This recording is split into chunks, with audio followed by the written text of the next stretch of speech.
impact on the outcome of the election. Luckily for us, our NBC News team has been talking.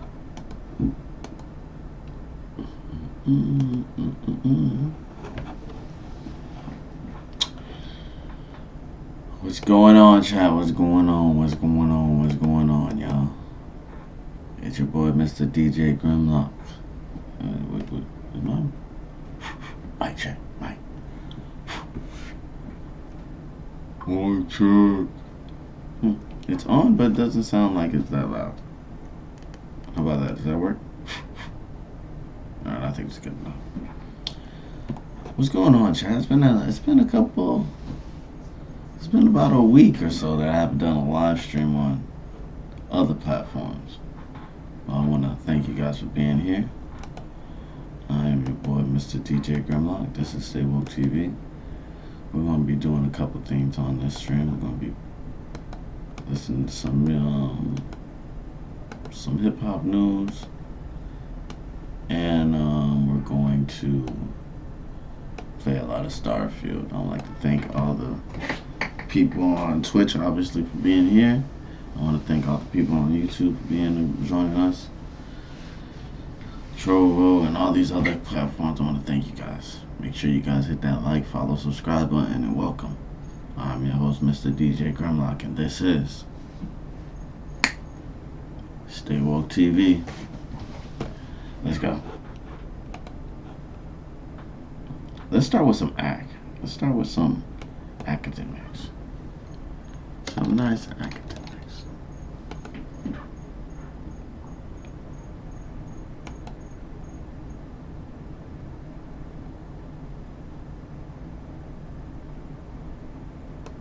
You're a woman because your name. Oh, it's J Mommy. Okay, damn. You found out your nigga was cheating on you. Damn, that's kind of fucked up. I don't know if you want relationship advice from me. Even though you're a woman, I could give you some. I'm guessing you probably said that I could give you some advice. If your nigga cheat on you, don't immediately leave, okay? Start doing a checks and or a pros and cons. Because trust me, the next nigga you run into, gonna cheat too, okay? He might just be better at cheating, you might not find out.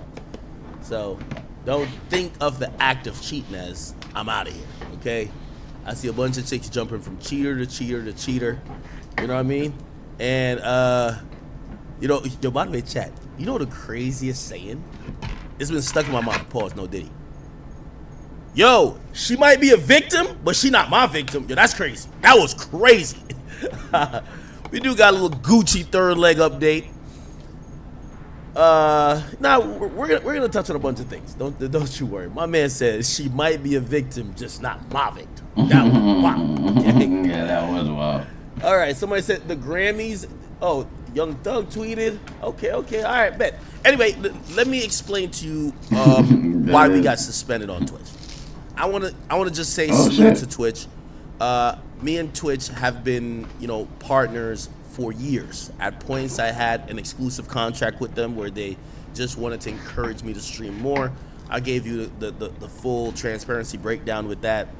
I think they gave me like $500,000 just to stream like 30 hours a month, which now, ironically, I don't have a contract with them and I stream like 100 hours a month. So, but anyway, the point of that was like, I appreciated them for even coming to me with a deal. I've never been the biggest creator on Twitch. And actually, one of the reasons we even now multi-stream is because my biggest platform is YouTube, honestly, right? Which was kind of ironic when I seen people like, yes, we got him out of here. I'm like, our biggest platform is not even Twitch. I came to Twitch to kind of find a core, and that's where the chat niggas were really birthed. So, of course, I still have allegiance to Twitch. I think they've treated me well. And if you're wondering why I did get suspended, I tried the hell out of Twitch. I got to be honest with y'all. I tried the hell out of them. They've been so nice to me. They have been, I know some creators argue or complain about Twitch doing them extra dirty or whatever. Twitch kind of like, they give me mad warnings for things that, could be, because they enjoy me being on the platform, even if I'm not exclusive. They enjoy the fact that I'm bringing hip-hop conversations to Twitch. I was one of the first people to do that, and, my partner manager, I don't want to shout out his name by full name, but he's, been an advocate for me, and they do like me at Twitch, right? So, they warned me like 4 times. They're like, yo, bro, you can't stream with Aiden Ross. Like, The dude is banned over here, and it's not my my decision or whatever to break down why he's banned on Twitch. I do think it's a lot of politics when you're thinking about that. But they have a policy, listen, you can't stream with someone banned. They warned me once, warned me a second time, warned me again. And for anyone who's a creator who's watching, because I know people are confused, they're like, when you aided in Gucci third leg, pause on the name, we're having that conversation, there were mad other streamers watching it. So this is what Twitch told me. You could react to Aiden's content. You can't have Aiden on your stream as a guest actively talking. Now you might sit there and be like, oh, it's the same thing. They just don't want you to mutually stream with him, okay? All right, anyway, so they warned me like 4 times. I think the last time before this time, they even had said, oh, you might get my partner manager was like, you might get a 24-hour ban for this. Then he came back and said, you're good. We're just gonna put it as another warning. You're not getting banned for 24 hours. It's not a ban. It's not a ban. Suspension. And yeah. And I ain't gonna lie. I think this was one of those times where you start thinking they pussy. You know what I mean? Like I'm like, okay, maybe they ain't gonna do nothing. They ain't gonna try no big act. So Gucci third leg came on, and I thought about exiting off Twitch, and I'm like, nah, my Twitch niggas. We still having the baby oil campaign. They needed to see what's going on with this thing. You know what I mean? I thought we were doing God's work. It was a PSA. Gucci third leg was introducing a new pandemic. He was introducing a new plague onto the land that was going to be widespread. And I thought we were doing almost a PSA. We were helping everybody get some education, get awareness. And I thought it was just bigger than, you know what I mean? Any little problem they had with Aiden. Twitch didn't think that, and they gave me a 3-day ban. That's fine. And I could have appealed it, but again, I just want to take the opportunity to thank Twitch for. I'm not one of the niggas who'd be like, oh yeah, now I don't know why they bitten. Nah, I tried them niggas, and they finally had to say, stop it, act. Like what the fuck? We gave you 5 chances. Okay, all right. Anyway, we do have a full stream for you guys today. I'll give you an update on Gucci third leg. Who the fuck is it, man?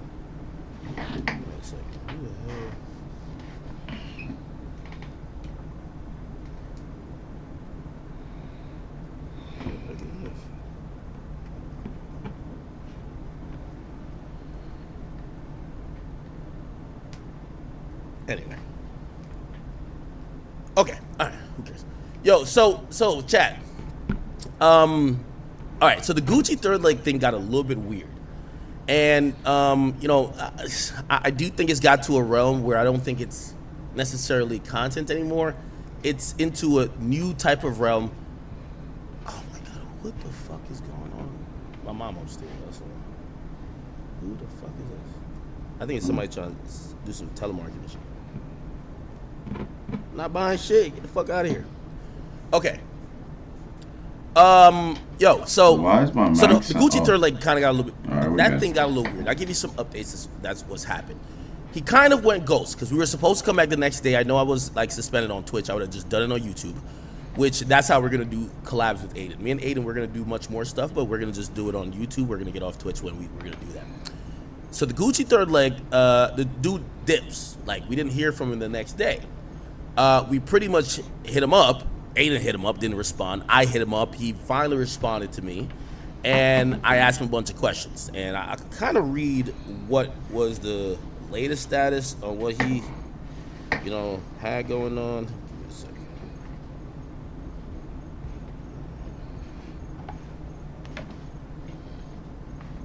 I'll give y'all a slight synopsis of what he was saying.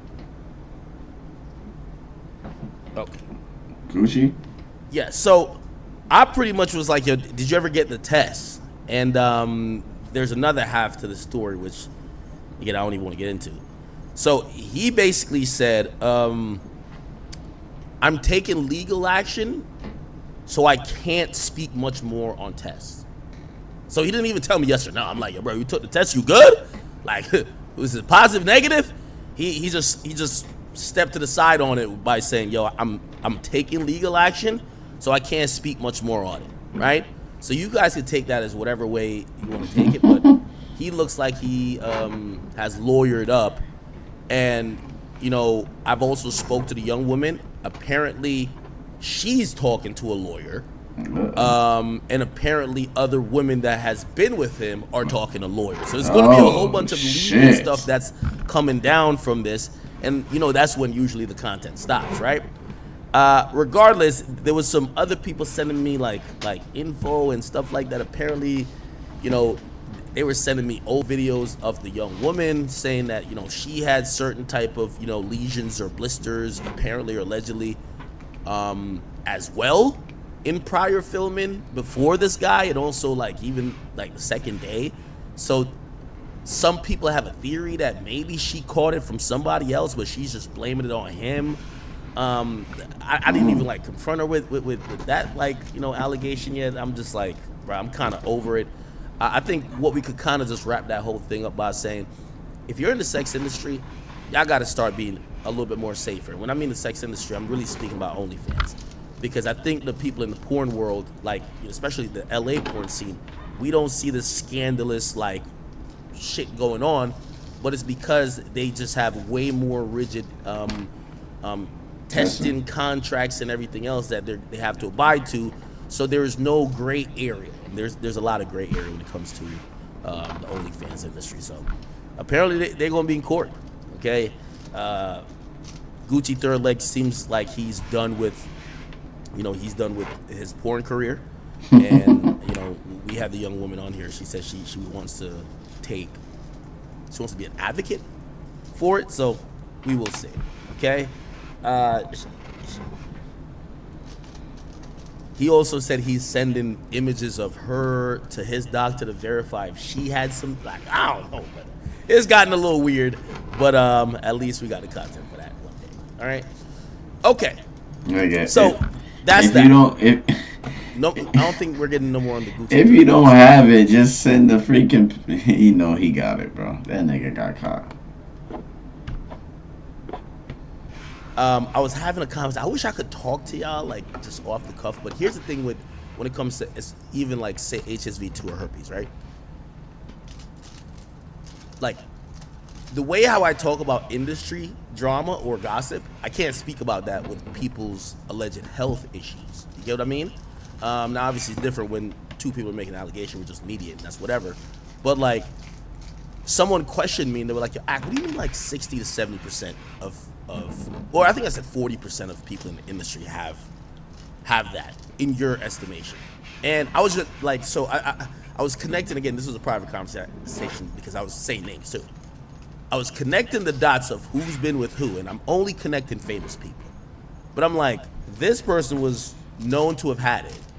He dated her for these years. She leaves him, goes to this other guy, dates him for these years. And I'm like, listen, we could probably, maybe if you want to be like very like liberal and be like, oh no, like, yeah, he did, so-and-so had it and dated this other girl for like 5 years and she never caught it. Okay, that might work. Or you could kind of start to see, and it will make certain things in your mind start making sense why people keep dating the same circle or pool of girls, and also why we've never seen anyone in that circle kind of come out and say they got it, they got infected or whatever. Supposedly, even with the Usher thing, allegedly, even though it was settled, I'm gonna still say allegedly, it was like some random chick who came out and said, "Yo, what the fuck?" You know what I mean? Which I'm like, what about all the industry chicks? Maybe they didn't have a reason to go kicking and screaming because they already got this shit. You know what I mean? Now I know people don't want to. It gets hazy because you're also dealing with HIPAA violations, which is, you know, people's health results should be private. But there's a few rappers, and I realize this, they paid a good amount of money to get that info scrubbed. Like, you can't find it no more. Like, there's a popular gangster rapper, I won't mention whose name is, Baby Mama, they exposed him for some shit like that. Also, the baby mama of another popular rapper who sued a pharmacy for supposedly $50 million because somebody that was working at the pharmacy disclosed her health or her purported health results that had that on it, and it was Walgreens, and Walgreens settled. I don't know. So again, I ain't gonna get into that, but you know, if y'all want to go do y'all little web of research, you'll start to realize, all these niggas nasty in this motherfucker. Okay, again, I won't call no names because I don't want to get sued. All right, so the Gucci third leg thing is put to rest. Okay. All right. What else has been happening in hip hop? So Liam Payne, well, this is not necessarily hip hop, but Liam Payne passed away. It was kind of like a stunning story. We could probably start here. If you don't know, Liam Payne is a member, I guess now we can say former member, of One Direction. Well, I guess still a member, whether he's alive or dead. So essentially, he was in Argentina, and you know,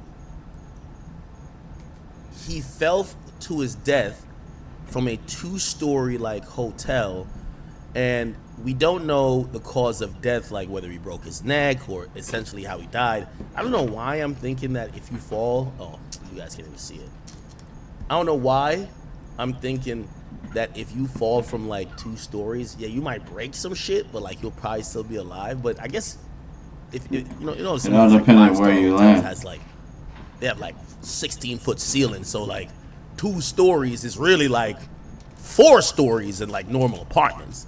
So I don't know, but apparently he passed away, and he died in Buenos Aires or Aires, Argentina. The whole thing is kind of like just crazy. You know, I felt incredibly bad for him because he had a drug addiction allegedly when they went into his hotel room, and I want to be very careful about what I'm showing here. TMZ put a picture of his deceased body, like I don't know if there was a tarp over him or something like that, but they put a piece of like his dead body on the ground to kind of show people like, we know it's him, like look at the tattoos, which a lot of people consider tasteless, and I think that's tasteless as well, you know, just to get the exclusive on a story, or just to be like, oh, we know our sources are right because we see a picture of the body, so we're gonna tease a part of the dead body. I think that was, you know, I don't think they had to do that necessarily, but give me 1 second. I'll show a little bit, and hopefully I don't overshare. Give me a second. Now, the whole thing with that is that apparently they went into his hotel afterwards, and they're saying that he was, you know, they had called, or like a hotel manager or worker called the police because he was wilding out, like tweaking out, right? He was breaking stuff. This looks like a broken TV. Things look disheveled. You could kind of see it over here, where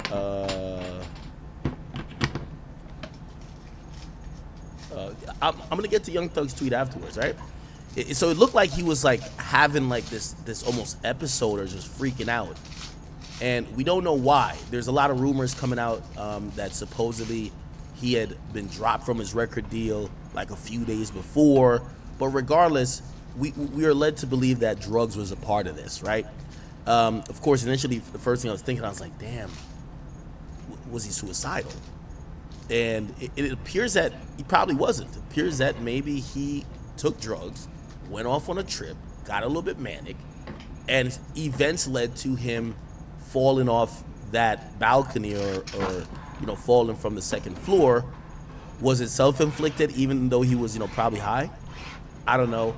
Or was it just completely accidental? They're investigating all that. This was found, and you know, trigger warning on the oh shit, that nigga was getting but smacked. people were very shocked. You know, I don't do drugs like this, but I guess the foil paper is like proof that he was doing some, you know what I mean, a little crack cocaine, alleged, right? So I don't know if that's true, but they believe that he might have been off some crack. Okay, now I mean, I see white powder, so I don't know if this means it's coke, but apparently this is part of the drug petri dish that was there. I'm guessing looks like he might have had a lighter. You can see something looks like a burn mark here. I'm guessing there's maybe he was drinking some alcohol, right? Drinking some alcohol, had some foil paper. Somebody says that's heroin? Really? Yeah, I'm not gonna show that. I thought heroin was some injectable thing. You could smoke heroin? Really? Okay. All right, and then another picture was this. And again, I don't know what this is, honestly. Now, it's kind of, you see the the sync thing kind of pulled up. Supposedly, him and his girlfriend were having a great old time. She even posted him like a few days before, and they seemed kind of jovial, right? Sorry. The dude has 31 million followers. Dude has or 28 million followers. Incredibly, popular. One Direction used to be like, with all due respect to the Beatles, but it was almost like the Beatles for a certain era of kids that grew up. Like when boy bands like One Direction was the joint, right? And yeah, obviously what ended up happening is that the members start splitting apart. The group hasn't been the same. They still kind of come back together for some of these like, reunions or whatever, but everyone's kind of been pursuing like a solo career or their other ventures. And, we would just assume that he was happy, right? So this is his page. Some people have said that over the last few months, he's looked incredibly drugged out. You wouldn't be able to tell from these Instagram pictures. He looks pretty normal here to me. Normal white guy, right? Looks pretty normal, right? But there's some pictures kind of showing him a little bit emaciated and kind of looking a little bit, like high, right? This is his girlfriend. And apparently they were, she posted on the gram. Okay, yeah. They were having a good old time. And apparently, I don't know if he was arguing with her earlier, but something of the sort was happening. Anyway, she posted this just now 3 hours ago. Thank you for all the kind words and love that have been sent my way. I've been at a complete loss. Nothing about the past few days have felt real. I ask and pray you'll give me the grace and space to navigate this in private. Liam, my angel, you are my everything. I want you to know I loved you unconditionally and completely. I will continue to love you for the rest of my life. I love you, Liam. Yeah, this kind of doesn't really tell us anything that's happened. It just kind of shows that she loved her guy. It looked like they were living a life too, which also kind of goes into, Instagram is like so, like they look like the perfect couple. Look like they're living in a paradise. He's super rich. She's really popular, and I'm guessing has some money too. He's adored by so many people. Could do anything he wants to. Doesn't necessarily have to keep doing music if he doesn't want to. Got all the money at his disposal. Mm-hmm. Beautiful girl. I mean, shit. Okay, that's not them. Looked like they went to a wedding last month. Right? Things look good. Things look good. You know what I'm saying? But tragedy has struck. And unfortunately, Liam Payne has passed away. Very young guy, I think, as well. Liam Payne age. He died at 31. Just an accident. I don't even think he has any kids. Did too much drugs. Now, here's the thing. This is why I say like Instagram sometimes is deceptive. We don't know if this guy is going through some shit. We don't know if he's going through depression. We don't know if he's like, been coping with whatever, even mental issues. And, I don't want to blame the drugs because sometimes the drugs might be just self-medication for whatever issues that might exist already. But if my boy is doing that heroin and maybe a little bit of crack, I don't know. I'm pretty sure. What has his bandmate said? Let's see if we can forget what they have said. The other guys of One Direction? Let me just go to their Instagram page. One Direction. Okay. They've posted a statement a day ago. We're completely devastated by the news of Liam's passing. In the time and when everyone is able to, there will be more to say. But for now, we will take the time to grieve and process the loss of our brother, who we love dearly. The memories we shared with him will be treasured forever. For now, our thoughts are with his family, his friends, and the fans who loved him alongside us. We miss him terribly. We will miss him terribly. We love you, Liam. Lewis, Zayn. I think Zayn is the most popular one. Maybe Harry. Neil and Harry. There was, and apparently, Argentina media treats this way different than people here, because apparently there was like videos, like not videos necessarily of the body, or whatever, but there was a video of there was like on the news. They were quick to like look. Like this is the first day of his death. Like a couple hours, they're already like breaking it down. I think U.S. media would have a little bit of like, not saying that same stuff wouldn't come out about like maybe the drugs found, but it'd take a little bit of while. You know what I mean? Like who knows if his family was even told at that point. Probaba crack este pibe. Fíjate las mezclas. Bueno, pará. Opa.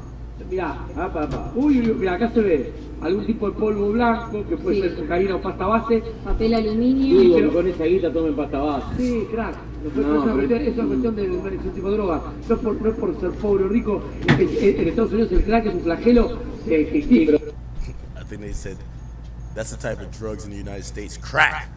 I'm going off the caption. So en Estados Unidos, then they say crack. En Estados Unidos el crack es un flagelo. El crack. Pero de la clase baja. And it says de la clase baja, which is like low class. It's like basically saying, yo, he died taking some low class drug like crack. You get what I'm saying? Which I mean, I guess they're right, but I was like, damn, they're harsh. They're harsh over there in Argentina. They ain't sparing they don't give two fucks. They're like, yeah, he died from crack. Low class drug. You know what I mean? Maybe they're saying it like that because ain't they close to Colombia, or they're definitely on the same continent as Colombia, right? So, like, bro, we ain't doing that crack. We just gonna go straight to the jungle and make that cocaína, huh? Whatever. Heroína, crack, Él cambia de hotel incluso porque por él lo no que veo, está heroína, crack, Él cambia de hotel. Heroin or crack or something? Incluso porque por él no lo está que veo tanto acá, tiempo estos son cartuchos para nada más. algunos tipo pipa lo utilizan. Okay. I believe as well the hotel he was staying in, people figured out that as well really quickly. He was staying at Kasu, which this looks like exactly the room he was in. Damn near. See, the TV was broken. You see something there. Basically, Casa Sur Palmero Hotel. Wow. Okay. Definitely condolences to his family.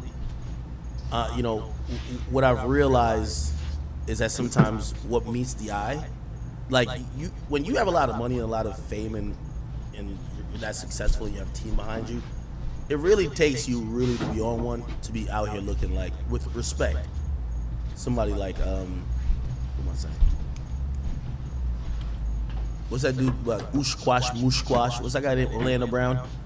Because if you had told me that Diddy was damn near a crackhead, and when I'm saying that respectfully, if there is, it could be a respectful way to say that, it appears that Diddy was off drugs every day.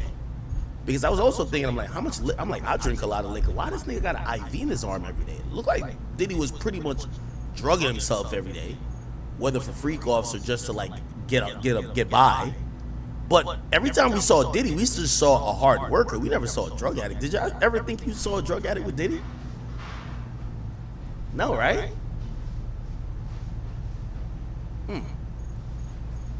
But he has passed away. You know, God bless him. There were a few videos that people apparently during the last few hours of his passing, you know, it didn't look like he was like either upset or, you know, people are going by his demeanor. Campaign last Snapchat. These are the last videos he posted to his Snapchat. Morning, everybody. Here's a little video of me. It's rude to put hats on a table. Sorry. Is this your hat? Yeah. Children. A lovely day here. Now, the girlfriend, I believe, has a lot of answers, but she put out a really, you know, classy statement. Apparently, he was arguing with her because apparently when they had called the cops saying that they heard someone wilding out, they had heard earlier in the day him argue with his girl. So they were arguing about something, God knows what. In Argentina. Just enjoying coffee and breakfast, even though it's like 1 p.m. Literally, we sleep in every day until at least 12. We're such losers. No. No. Interesting. All right. Well, so rest in peace to him. We'll go quickly to the Thug tweet. Thank you guys for letting me know that Young Thug, not Thugger Daily, Thugger. Or is that his Instagram name? No, his Twitter name is just Young Thug, right? Okay. Young Thug has tweeted out, Drake, Future, Metro, we all brothers. Music ain't the same without us collabing. Oh, interesting. Interesting. I've heard, and I don't know the full details behind this, so I'll just say loosely, but I have it on good authority. I would definitely not say squashed. Would not say squashed, because I know people love to make headlines. But what's happening in a few days is Drake is going to 21 Savage's birthday party. Metro is going to be at that birthday party. When is the birthday party? Let me see. 21 Savage. Maybe on his page. Is it on his page? Yeah. Right here. Okay. Yeah. So it's tomorrow, right? Drake is going to be there. Metro is going to be there. And from what I've gotten to is that I would not use the word squash, but I've understood that there will be no Negro drama and hood ratchet Zeus activity going on there. Nobody's gonna be, chasing a bunch of niggas down, trying to snatch chains, hitting each other over the head with bottles. And that is probably the result of conversations. I don't know if necessarily between the two, but between mutual parties. And by the way, 21's not my source, if anybody's gonna speculate. But I would imagine that he probably helped facilitate some of that. And I'm guessing that Thug is probably aware of that. That's why this tweet is going to come out. Maybe Future's going to be there too. I don't know if Future's going to be there, but I got it on good authority that Drake and Metro is scheduled to be in the same building tomorrow. And it was a conversation that had to be had among men to know exactly where it is. Now, again, I'm not saying these niggas are friends, but it appears that we're expected to have cooler heads prevail. Okay? Now, yeah, Drake had made some comment about the party saying, oh, we gonna be twins or some shit like that. Like, where is that? Yeah, Drake was like, because he was just like, yeah, here's a birthday party we're doing from the 2008 to 2013 era. Drake says so specific. Can we get reference pics? I don't know if Metro necessarily commented, but apparently Metro's going to be there. And, yeah, it should be a good old time. It should be a good old time. And by the way, here's the thing. I think that's good. Like, do I think Drake and Metro are going to be friends? Fuck no. I don't think they're going to be, like, best buds. But it probably puts 21 in, like, a really weird situation. He loves and supports Drake. But if he stands up for Drake against pretty much anybody other than Kendrick, it's like he's going against Atlanta, right? And for the people who might be like, well, you could say something about Kendrick. That's some lyrical battle between two niggas who are lyricists. You get what I'm saying? It's not like, Kendrick has like reasonably like threatened Drake, like, yo, you can't come to the West. It's not like that. So, yeah, from the get-go, 21's been like in a really weird position, but apparently maybe his birthday party is going to be the thing that kind of like reunites people. Now let me ask y'all the question. If you're Drake, and I guess this goes off a lot of what you think his mind state is, do you go to that party and have the respect for 21 to be like, yo, I'm gonna let that nigga be over there and me be over here? We do know one of the last times Drake was in a club with one of his enemies or purported enemies, him and Chris Brown started throwing bottles. Okay, so I don't think that's not gonna happen. But I guess I'm asking y'all, do y'all think that if you're Drake, could you forgive Metro? Right? I'm not saying you did, but I'm saying could you? I personally think that he can't forgive Kendrick, but I think it's a possibility way in the future he might. I've likened it to the Meek stuff. I think Drake had a pretty unblemished music career until Meek blemished it. And I don't care what he said afterwards. It's not like you can retract that stench or that rumor that you put on someone. And yes, I get that the rumor that Kendrick said is way worse, like somebody calling you a PDF file, is way worse than someone saying you don't write your raps. But I don't think that Drake ain't getting locked up for nothing. Like, he's not, actually not. It's like somebody just saying that we beat you up and they didn't beat you up. Even though clearly it makes you look creepy. I get it. Drake's musical, it was like Meek added an asterisk to Drake's musical achievements. I think ultimately with this battle with Kendrick, even if you believe Kendrick won, I don't think him calling Drake a PDF file matters at all, unless some weird shit come out about Drake, right? But we're moving on the assumption that it won't. So that doesn't really matter as much, even though I could understand being more upset at that, because as a man, that's just something you don't want people to kind of say about you. So if you ask me, I believe that Drake and Kendrick, I think they shouldn't make up ever.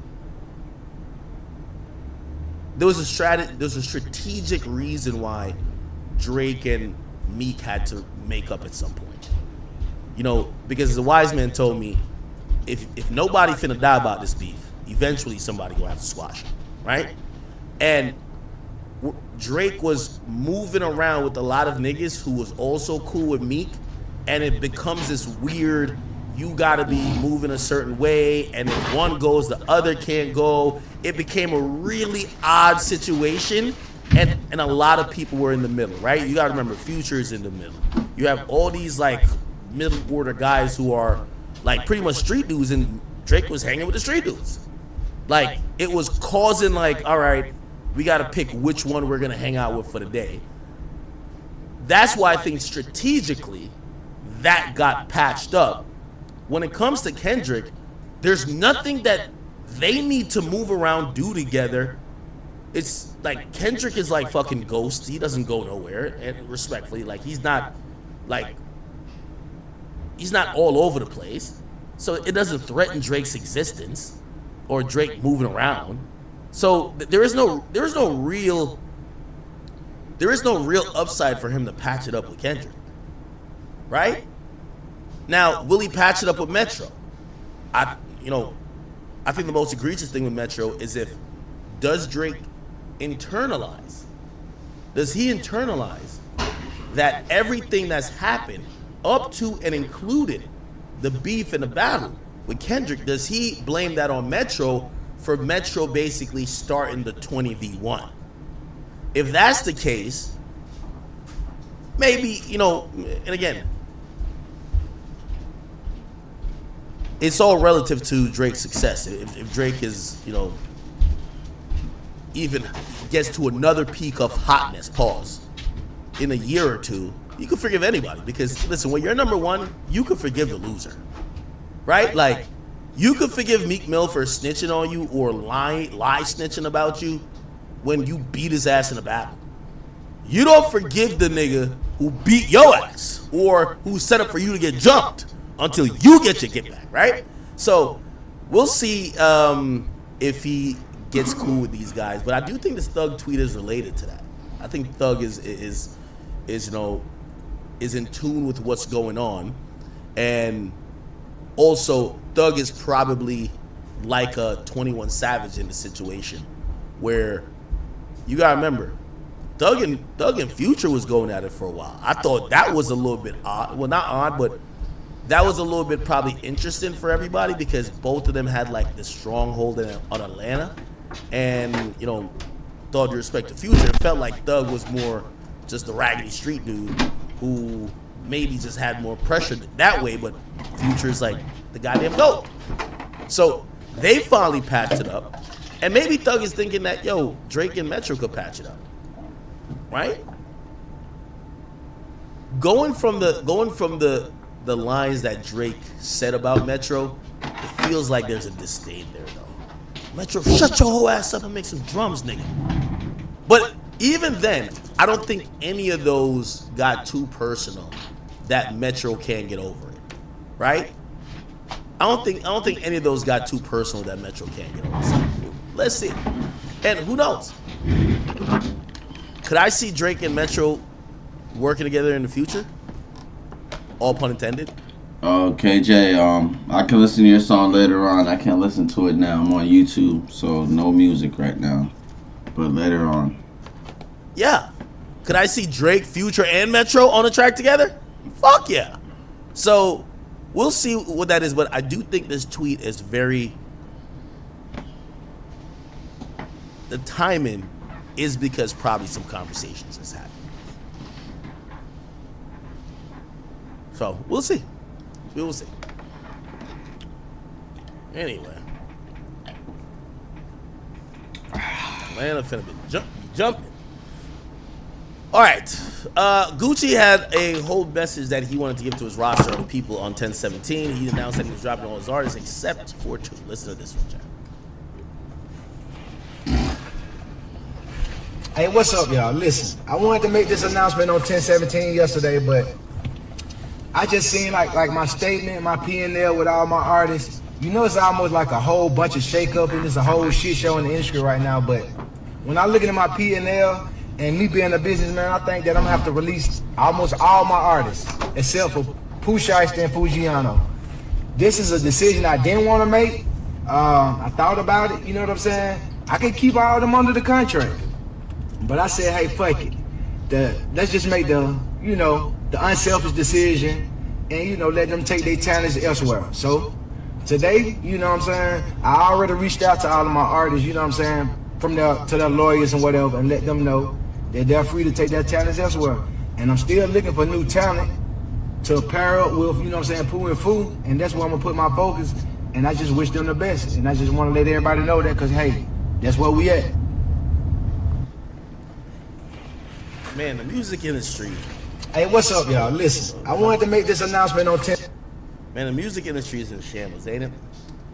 It's very clear that, and by the way, Gucci contradicted himself so much in that. He said, yo, I could have held him on the contract, but, I wanted to be a real nigga and just allowed him to be free. Well, that would sound good if you didn't mention the first part of, I was looking at my P&L, and P&L is a profit and loss statement, which means how much are you profiting versus losing with a certain investment. I guess music, being a label or investing in musicians, that's an investment. Yeah, if you're probably losing money. So really, it's not just being a real nigga to let them go, it's also a financial thing. Atlantic letting go all their artists and not re-sign them, that's a financial thing. Let me tell you how it works when it comes to a label, right? With the label, it works in a few ways. When these guys sign deals, there's several deals, but I'll tell you ones that typically artists sign, especially if he has artists not as. By the way, he kept the most successful artists, which is Fujiano and Pooh Shiesty. So the others are less successful. Almost guaranteed, the artists that he got signed are ones that, number one, are signed for like maybe probably 5 albums, right? You're investing in them. You're probably trying to help their career kick off 5 albums, right? Not only 5 albums. These people are required to probably turn in a project a year or whatever the case is, and this is how it works. You gotta pay them when you pick up an option. So it'd be like, all right, say it's 2 and a 3, right?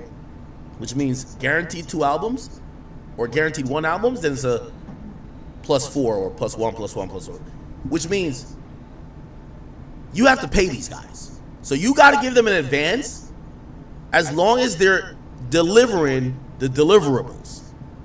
Now, if you think that the music industry is in shambles and you're not gonna make your money back, you probably want to get out of that contract, right? So it's not necessarily about holding these artists against their will. It's about, do you think your investment at that time, this is why people have options in contract. Do you think your investment is gonna be worth it or not? So I think Gucci's realizing, first and foremost, like I've talked to all the labels. Y'all know I work with all these labels. Bro, they're not trying to, like, if you're not a big dog, it's a waste of time to drop music for the rest of the year. Everybody's shutting down. The labels are damn near about to shut down, right? Like, usually they shut down mid-December. They're damn near ready to shut down right now. Why? There's no momentum, no movement. It's just a down year. They're just calling it a wash, right? So again, Why is he probably saying this?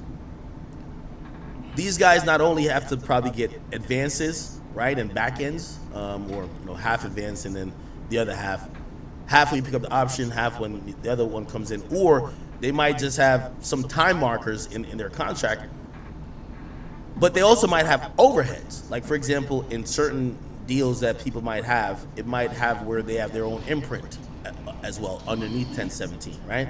Or they might have that they have their own production company, and that's financed by the bigger label, which what that usually does is every quarter you have to cut them a check. Who knows what that check could be? Could be like you're cutting these guys $200,000 every quarter, or it could be $500,000, $500,000 every quarter.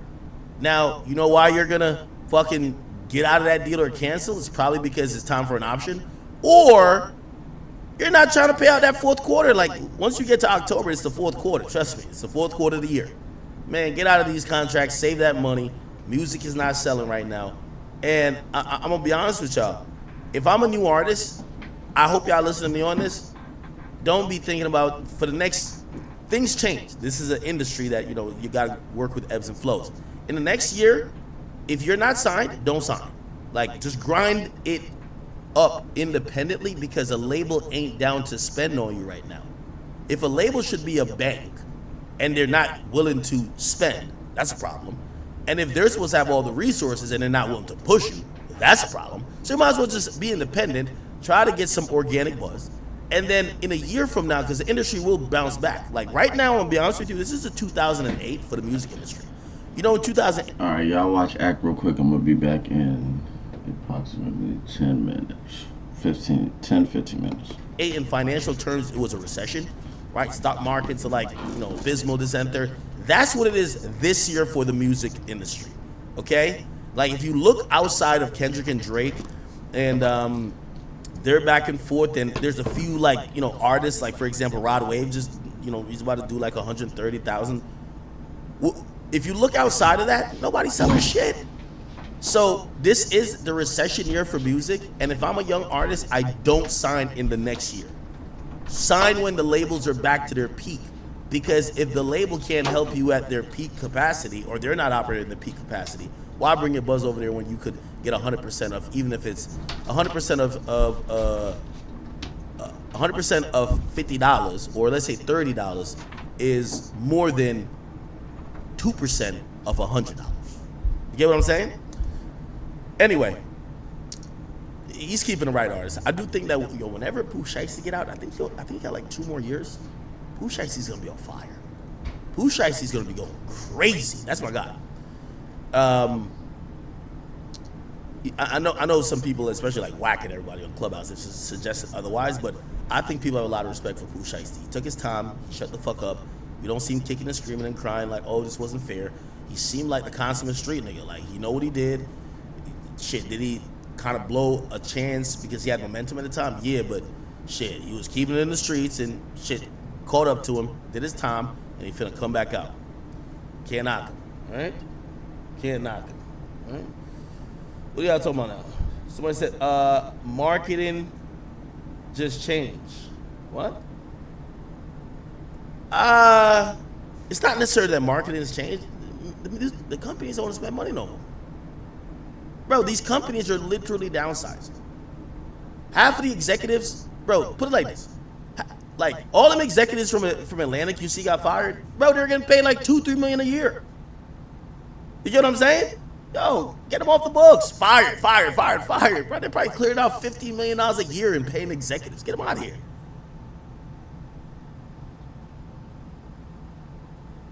So, it's just right now, the industry is downsized until they regroup and figure out what's going on. Then they're gonna get back to spending a lot more. That's just how it goes. It's never gonna be in this space for too long. So don't bank on it. Speaking about Young Thug, we talked about him earlier. YSL Woody, and by the way, Woody, I do want to say, I think you're doing you're doing a good. He finally figured out, and obviously Charleston White's a little bit off the, he's a little bit too wild to kind of like do this, but Woody, instead of doing 20v1s and doing interviews on other platforms, finally uploaded an interview that looks like it was administrated by him, like he set it up on his own platform. Yeah, like some of these guys don't realize you're going around collecting these 10,000, 20,000. Yo, there's a few offers for me to do other people's platforms, and it's like wild amount of money. And the reason why I don't do too many people's platforms is because if you do everybody else's platform, it makes it harder for people to find your platform. And again, the moment you're not hot, everybody stops paying you. So you got to build your own platform with that. So I seen Woody do an interview, which I keep saying I think he's a likable guy, despite the fact, if you want to call it, say ratted. But he put up a video, and the reason why I think people like him is that he's not doing the 6ix9ine method, saying, nigga, I ratted and so what? He's almost saying, hey, listen, yo, the streets put me in this position where I had to pick myself. I picked myself. I'm sorry for kind of what I did, and I do feel compassion for the people there. And he just comes off so human that you kind of can't even be that mad at him, right? Especially us, which the majority of people watching this aren't street niggas. Now, the street niggas supposed to hate him, but us, we kind of warm up to him after a while. Plus, he's funny. In that courtroom, say one thing to Thug, what would that be? I'm sorry. The pain, the suffering, everything I caused on him and his family. I wish I had the strength and the mindset I have now. I'll never forgive myself. I took him through a process that I should never took him through. Even though I know I'm not the cause of it, despite how any people may feel, it's wrong. If I knew that it would have did that, I would never be so evil as I was. You walk in that courtroom. Yeah, that's such an interesting thing, man. Now there's so many ways to look at this, right? Like some people are looking at it as, let me see why I saw Woody. I think his page is called like Woody versus Woody, right? Some people look at it and be like, yo, bro. And by the way, the thing he dropped is called Road to Redemption. And it's so interesting because I think some people look at it like, yo, nigga, how the fuck could you be saying that you feel bad for somebody when you put them in that position because you were telling on them, which I think that's the interesting part about it. And I'm second guessing everybody. Right. Because months ago, it was just me. Yeah. Our community, all that. That was a time. That was definitely a time. Then when Trouble came out with their colors, yeah. You know what I mean? This when everything started to change. Like everybody started wearing colors, even me. Saying that way we was on. Yeah. I'm trying to find a time on that wall. Right. A lot of times. A lot of step ahead of these people because they don't have support and look never. And a friend of mine came up and said, hey, there's banks over there. I said, look, bro. So that's why I go and I mean I show people. My cousin was before me. I come with him. Love. As a kid. I did. This preacher been knowing me all my life. Wow. Yes. So mom and dad were both. He's been in the church again? Because my conscience won't allow me to. Why you say that? Because I have one. A conscience? Yes. I've been around people that don't have a conscience. Yeah. Where you be like, dude, he really got a heart.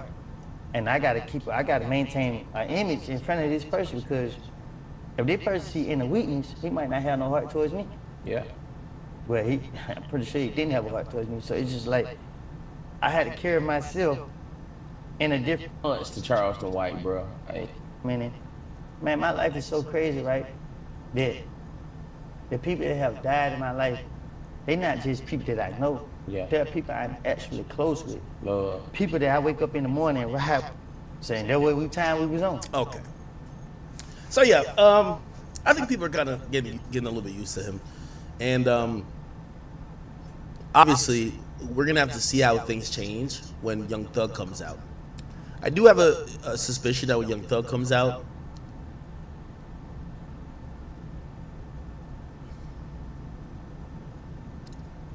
Young Thug is in jail angry, and I'm not saying this. I'm not saying this because I'm assuming. Because remember them voice notes that came out? There was additional, like, Young Thug do not fuck with Gunna at all. Okay. I would imagine. I don't know how he feels about him. Because even the Gunna thing, he wanted to drop on the same day as Gunna. He wanted to shut Gunna down, even though Gunna's on his label making money. Because he feels some type of way about Gunna, right? If he feels some type of way about Gunna, he feels some type of way about this guy. And I wonder as Young Thug trial eventually concludes, will he come back out and just kind of, you know, probably after, you know, because he's been there for a while now, maybe not hate this guy as much, or just be like, yo, listen, you know, I can't even blame nobody else for why I was in the position I was in. I gotta blame myself. And who knows, maybe he comes out and doesn't say nothing bad about Gunna and doesn't say nothing bad about him. But I remember that time he was definitely trying to send a message to the public about Gunna, because he sent voice notes to Lil Baby, Lil Durk, and 2 other rappers.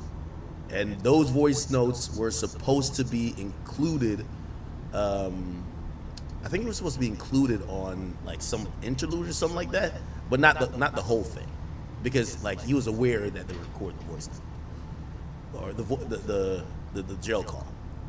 So I don't know. I think when Young Thug comes out, I would hope he's on probably the same thing, a road to redemption, where he doesn't hate these guys as opposed to realizing, yo, what comes with the streets is people telling on you. What comes with the streets is that your actions catch up with you, and you probably are going through what you went through because you probably also did some things. So we'll see what happens with that. We'll see what happens with that. All right, what else been going on in this junk, man? Ice Spice, yo. Anytime Ice Spice is not doing music, the engagement's through the roof. It's so crazy. Yo, Ice Spice working out? Oh my God, people are going crazy. Ice Spice singing, people are like. Ice Spice could just walk across the street at this point and get more attention than her in the booth. Yes! Her doing one pull-up, bro, got more engagement than any song she could put out right now, at least on my page. I don't know what it is. But, okay, Rick Ross, no, actually, didn't Rick Ross speak about the music industry recently, too? Again, we're going to constantly be talking about this theme of the music industry kind of downsizing and things starting to shift because nobody's spending shit. Music, you could say, is not, you know, popping as it used to be. And I guess we'll get into some of those. Charleston White did get out of jail, though. But before that, let me get to some interesting shit. I know there's some Diddy shit, but I don't know. I found this interesting. Couple updates on the Diddy trial, chat. And I know we've been talking about Diddy a lot this month. Diddy's team is starting to hit back. I've read the playbook. I've seen the script, allegedly, and they're taking aim at a lot of people who they believe are bad actors who are just trying to be ambulance chasers. First and foremost, there's a new lawsuit filed against them. And in this new lawsuit, and I'm going to try to make this quick, we're not going to be doing too much or like just sticking on this one topic like we do for a while. Hold on. Where is that? Okay. There's a new lawsuit that's came out that essentially has blamed Diddy for R-wording another woman who goes by the name Ashley Parham, and she's claiming that Diddy sexually assaulted her in a gangbang style R-word after she dissed him on a FaceTime call. Now the lawsuit says that, you know, she met Diddy at a bar in February 2018, and well, actually met a friend of Diddy at a bar 2018. He called Diddy on FaceTime, but she said she wasn't impressed with Diddy and told Diddy to his face that she thought Diddy played a part in Pac's death. She says Diddy told her that she would pay for her comment about accusing him of saying he was a part of Pac's death and also just not fucking with him. She said a month later, Diddy's same friend set her up to be R-worded by Diddy. Now, again, we always got to say these are allegations and this is a civil suit. You know, this is not including the criminal trial at the moment. But like, you know, I try to use the logic test a little bit too. So you're telling me that you meet a friend of Diddy, y'all clearly are cool enough to be at a bar drinking, and that friend calls Diddy, and you say to Diddy, yo, I think you killed Pac. And Diddy says to you, yo, I'm gonna make you pay for this motherfucking comment of you saying that I killed Pac. And then somehow you meet up with Diddy afterwards.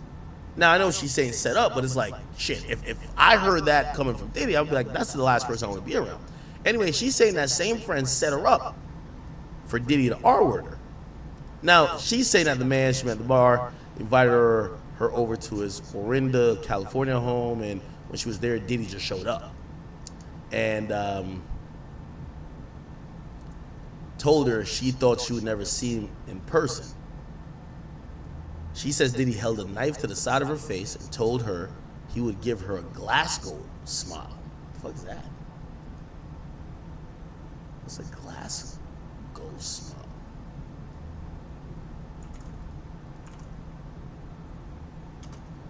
Okay, I want to see some crazy shit.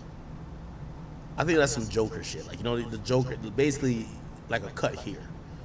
In retaliation for Tupac comments, she claims that Diddy's top consultant, Christina Coram, was there too. And KK told Diddy not to cut her face because they could sell her to potential clients for sex. This is my problem with the newer suits. They all just read like a script. Like, we're hearing things, not saying that Diddy could have never done these things, but they're almost leveraging some of these. They're leveraging some of the known facts, or not known facts, these known allegations, and they're just throwing it in there. Put it like this. Diddy's charged with sex trafficking, but even in the federal indictment, it's never actually said that Diddy has told people he's gonna sell them. They just say he's just bringing women around and fucking them. He's never said like, oh, I'm selling. However, this lawsuit is referencing that he told her, I'm gonna sell you, or the assistant was like, no, don't cut her face because we could sell her to potential clients. Once I see like this type of shit, I'm like, I think that this one's BS. Anyway, Parham claims that Christina Coram threatened to ship her off to anywhere in the world. Okay. Never to see her family again. By the way, this is Diddy's assistant. In the documents, she claims that Diddy took off her clothes, removed a knife from her face, and then got a bottle of liquid from a large fanny pack and covered her body in a liquid substance. Bro, like, come on, bro. Now we're hearing all these fucking baby oil stories. Diddy says, oh, we could sell her for sex. And then the chick is like, just grab the baby oil. Like, come on, bro. Like, criminals just don't move like this. Like, this just seems so. It seems like you've listened to all the allegations against Diddy, and you have a story, or you made up a story that just details and mixes everything into one. Oh, he's charged with sex trafficking? Oh yeah, he told me that he's gonna sell me for sex. Oh, they found 1,000 bottles of baby oil? Oh, he had a fanny pack with the baby oil.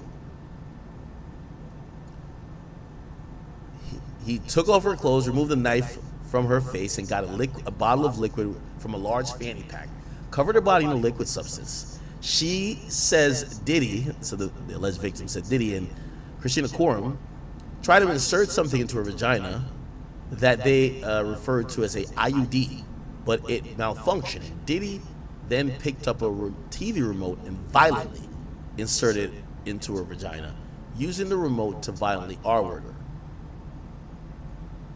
Parham claims Diddy told her that her life was in his hands and he could take her and she would never be seen again. Then later he violently R-worded her anally and instructed two men to do the same, which she says they did. She claims another man with Diddy R-worded her vaginally after the gangbang style R-word. She claims Diddy and her buddies left her limp body inside the home as they went to the backyard to smoke weed and cigarettes. She says when she finally regained her bodily function, she grabbed a knife and an oversized t-shirt and tried to leave, but had to get past Diddy to reach the exit. She says she confronted Diddy, who says was surprised to see her walking because he had given her enough drugs to take out a horse.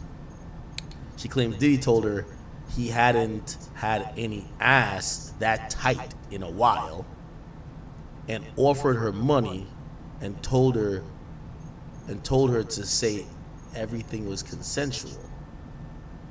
She refused and threatened to go to the cops, with Diddy telling her no one would believe her, and if she told anyone, he would harm her family. She says one of his associates showed her a phone that appeared to be a live streaming video from outside her sister's home. Bro, come on, bro. Yeah, this is like some Joker shit. We already have surveillance outside your sister's home. No one will believe you and we will kill you. Like, come on, bro. In the lawsuit, Parham claims that Diddy's even called his mom in an effort to convince her not to report the R word. Chat, you can see how every figure who's been in the news recently is coming into it. Oh, Diddy calls his mom, who just wrote a letter, saying, I know my son may have done some stuff wrong, but he's not a monster. Now we get direct victim, complaints saying, oh no, he called his mom saying, hey mom, this girl just got R-worded. Could you just tell her not to report me? Like, what? Okay. And she says Diddy mom yelled at her to not hurt her son and brushed off her claims that Diddy R-worded her. She claims that Diddy told her he'd gotten away with bigger crimes and referred again to Tupac. All of these, you just see allegation that we could pull from. We know the exact source. Ever read a Wikipedia page and then they put the citation and you know where that came from? Like, this right here comes from the Lil Rod stuff. Like, Lil Rod is the one who said that Diddy was walking around saying, man, I got niggas killed out here. And basically say he also admitting to, yo, nigga, I shot niggas in New York City club. You get what I mean? So this is from the Lil Rod lawsuit. The AUSA saying that they found baby oil. The whole fanny pack thing comes from that. The knife from the face, like, we haven't heard Diddy like forcibly supposedly take the box, but we're seeing more allegations of those. Some, actually all of them started, I wouldn't say started, but all of them are included in Tony Busby's 6 lawsuits that got filed against Diddy. Whatever, all right. Let me see. She says she then chased Diddy with the knife. Wait, what? Diddy told her he got away with bigger crimes, referred to Tupac. She says that Tupac comment pissed off one of the men who was with Diddy, who drew a gun and later fired a shot that sent Diddy running. She says she chased after Diddy with the knife, caught up to him and was about to stab him when he started pleading for his life. She says she had a moment of clarity and ran for the exit, but Diddy chased her down and wielded the blade at him, grazing his... All right, hold on, chat. I know I said I was going to take too long on this, but this is crazy, chat. Like, this is wild. What the fuck? Hold on. You're telling me a shot got fired?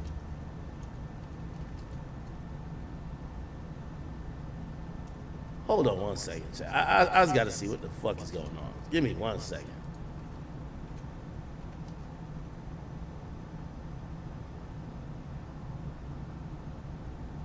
Was this in New York? Give me 1 second.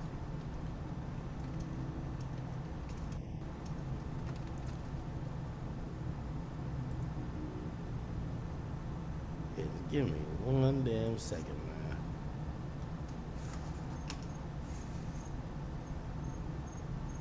Okay. She filed it in U.S. court. Okay, so I can find her here. Give me 1 second. I'm gonna pull up.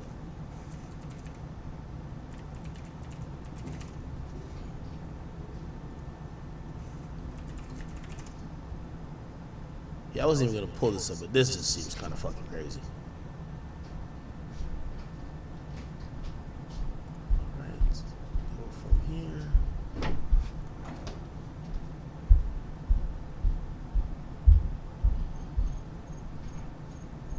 Give me 1 second. It's about loaded.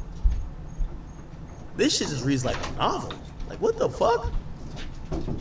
People firing the shots. People getting chased with a knife. And this is the very first time we ever heard this.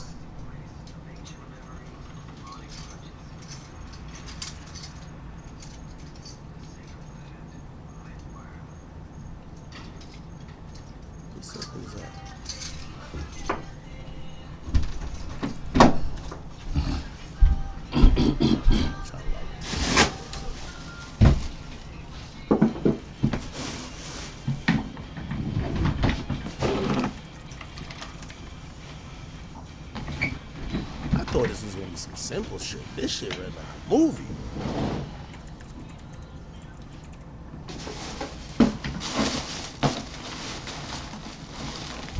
Okay, I got it.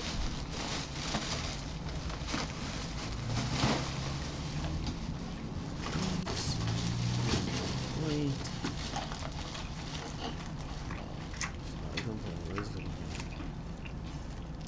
This.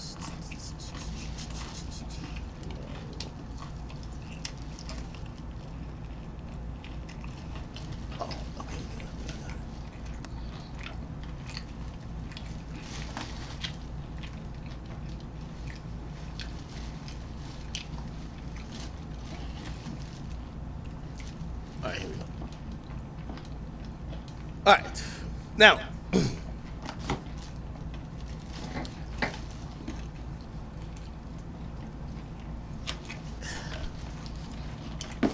before I get into this, I also want to be very honest and open with you. I think I've been one of the biggest platforms that's covered this whole Diddy thing. And it's not at no cost, right? I personally believe the timing of, remember they're like, oh, I got a case. There's a lawyer in the Diddy case that's representing like 7 clients that the day I criticized saying, yo, these cases kind of sound a little bit like mad errors and shit, homie hits me up, files a lawsuit on me, right? Saying, oh, I represent this. Okay. There's this other lawyer, and I have no contact with her, so I don't want to put myself in the same position again. So it puts me in a pickle, right? Should I do my job, or should I just ignore this? Because like we all know these are grabs, right? And I actually want to invite this lady on. I don't know if she hates me or whatever, but there's a woman named Ariel Mitchell. We're gonna get into her in a little bit. She got dropped from her last client. Her last client called her a clout chaser. She's a lawyer. So her client is called her a clout chaser. That's kind of crazy. I would like to invite her on here. She's done Piers Morgan. She's done several outlets. And I'd rather have a civil conversation about some of these claims and even her position in representing some of these people. And because following these lawsuits, you're supposed to have to do some due diligence, right? Like you got to confirm when a client comes to tell you, hey, listen, this person, because I could go to you and say, yo, Joe Biden fucked me in the ass, right? And you're like, okay. And I'm like, yo, file a lawsuit. You file a lawsuit, it's frivolous. I never met Joe Biden, right? It's a responsibility of someone that is a accredited member of the Bar Association to do their due diligence to make sure that what a client's telling you ain't just cap. Now, here's the thing when it comes to Diddy got a lot of money. So are people, like, are you incentivized to really, like, weed out and do your homework on what people are saying about that person? You know what I'm saying? Here's the thing, too. The more salacious it is, the more headlines it makes. When the victim got R-worded with a remote control, they put a knife to her neck, they almost stabbed Diddy, a shot gets fired, Tupac. That's how you make headlines, baby, right? But is that factual? So I'm pretty sure, and I don't want to slander her at all, or not necessarily slander. I don't even want to criticize because it wouldn't be necessarily slander if I'm giving my opinion about what I've seen with her. But I do want to. I've seen her do a few other platforms. I'm going to show you some of the interviews she's done. I do want to speak to this woman. Her name is Ariel Mitchell. I would love to have her on Twitch or some type of Zoom, and we could speak on stream. Because this this goddamn lawsuit just seems like craziness. And by the way, it's been on both sides. So like I've realized how much the lawyers care about the media. Because again, I had one lawyer that would represent the victims hit me up, and then whatever. And then I've had Diddy's private investigators hit me up. So this isn't, you're in media, but you get to realize that both sides are kind of playing to have the best outlook on whatever they're claiming happened or didn't happen.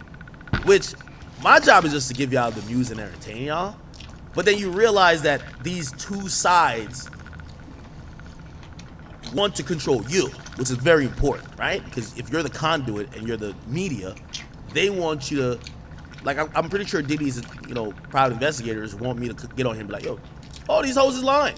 And I'm pretty sure the attorney for these alleged victims want me to get on here and be like, no, Diddy's a monster. Whatever we see is all fucking true, right? And that's the nuanced part of me saying, I think my credibility with y'all is that, have I been biased for maybe one thing or another? Some of y'all think I was biased to Drake and Kendrick. Cool, y'all know I like Drake music more than Kendrick.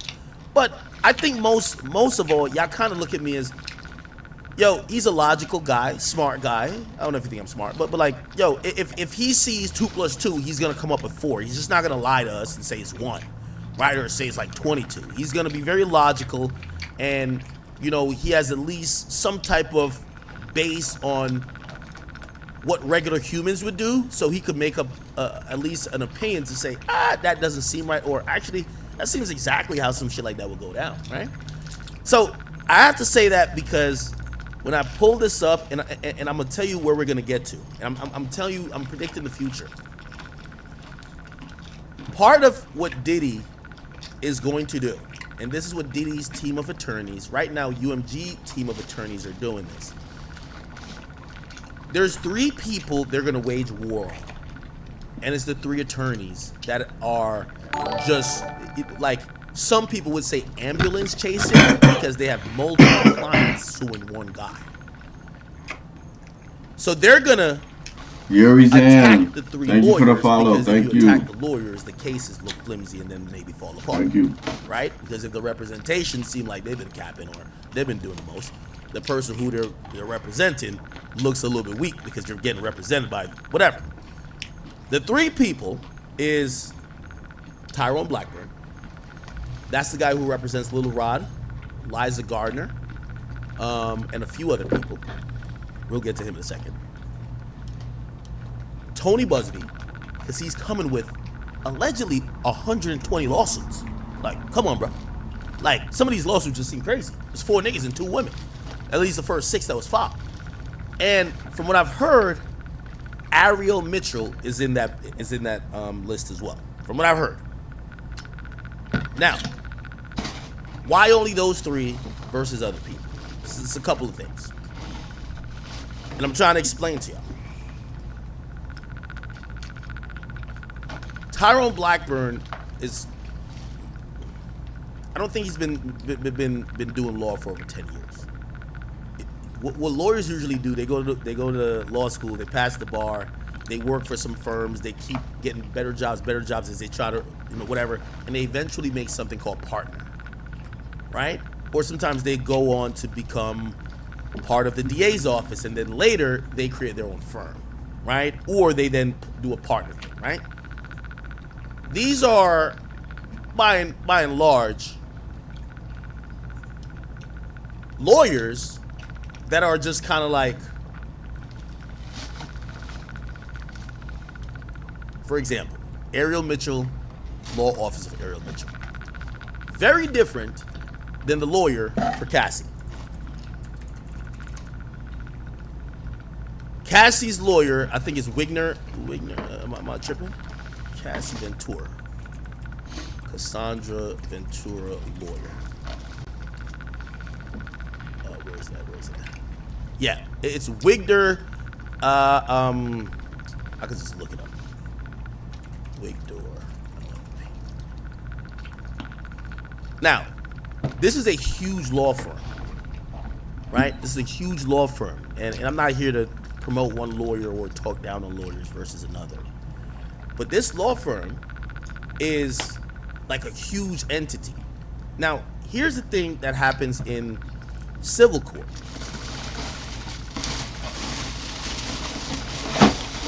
You don't think everyone wants to, if they got $30 million for Diddy, no, not for Diddy, for Cassie, allegedly, in a day, you don't think every victim of Diddy wants them?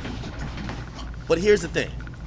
When you have, when you're that big of a law firm, what you can't get involved in is just filing any lawsuit. Because eventually, the court process is going to start sanctioning you, and they're going to start targeting you because you're just doing shit to get money and you're harassing someone. So what you've noticed is that the most colorful stories are coming from a few lawyers that are kind of just like, they're not working for a big ass firm. They're just kind of in their bedroom typing it up. It's all good. Well, respectfully, I'm not trying to disrespect nobody, but if you get what I mean, right? Which means they're taking that risk of possibly, like, for example, we're gonna get to Mr. Tyrone Blackburn, but he's being referred to a grievance committee to be sanctioned because he threw Lucian Grange and UMG in a suit with Diddy, and you're not gonna fuck around with the entire music industry. It's like you fuck with Diddy, you can't fuck with them. Oh, so snap. I'm gonna explain that in a second. All right. Instead of playing Starfield, I can play Snake Eater. Wait a minute, don't I have this on Game Pass? I only say that because Ariel, I think, is barking up that list. This is her second client that she's targeting Diddy with, right? The first client, and before we read this lawsuit, and Miss Ariel Mitchell, I know you'll probably see this. I am giving you an invitation to come on here. I would love to speak to you. So, she actually, by the way, she didn't get kicked off the case. She actually asked to leave, and then the person gave like a statement about her. Actually, let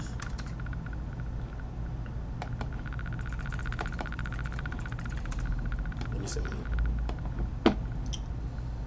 Okay, yeah. So the show. Oh shit! Fuck. 1 second. Wait, where's my remote? Stay with me on this, chat. Like, this is a little bit, y'all know we ghetto lawyers over here. We can't file lawsuits, but I think we have a good reading comprehension, and we know how to kind of break stuff down, okay? We're literate. So, this woman, this lawsuit we about to read, she just asked the judge to drop her from that case. Because once you enter as an... YouTube, Twitch. Wait till y'all see what I got planned for y'all. Y'all just gonna be like, this ain't nothing. I'm about to show y'all gaming that y'all have never seen before. A type of gaming that's just gonna be unbelievable.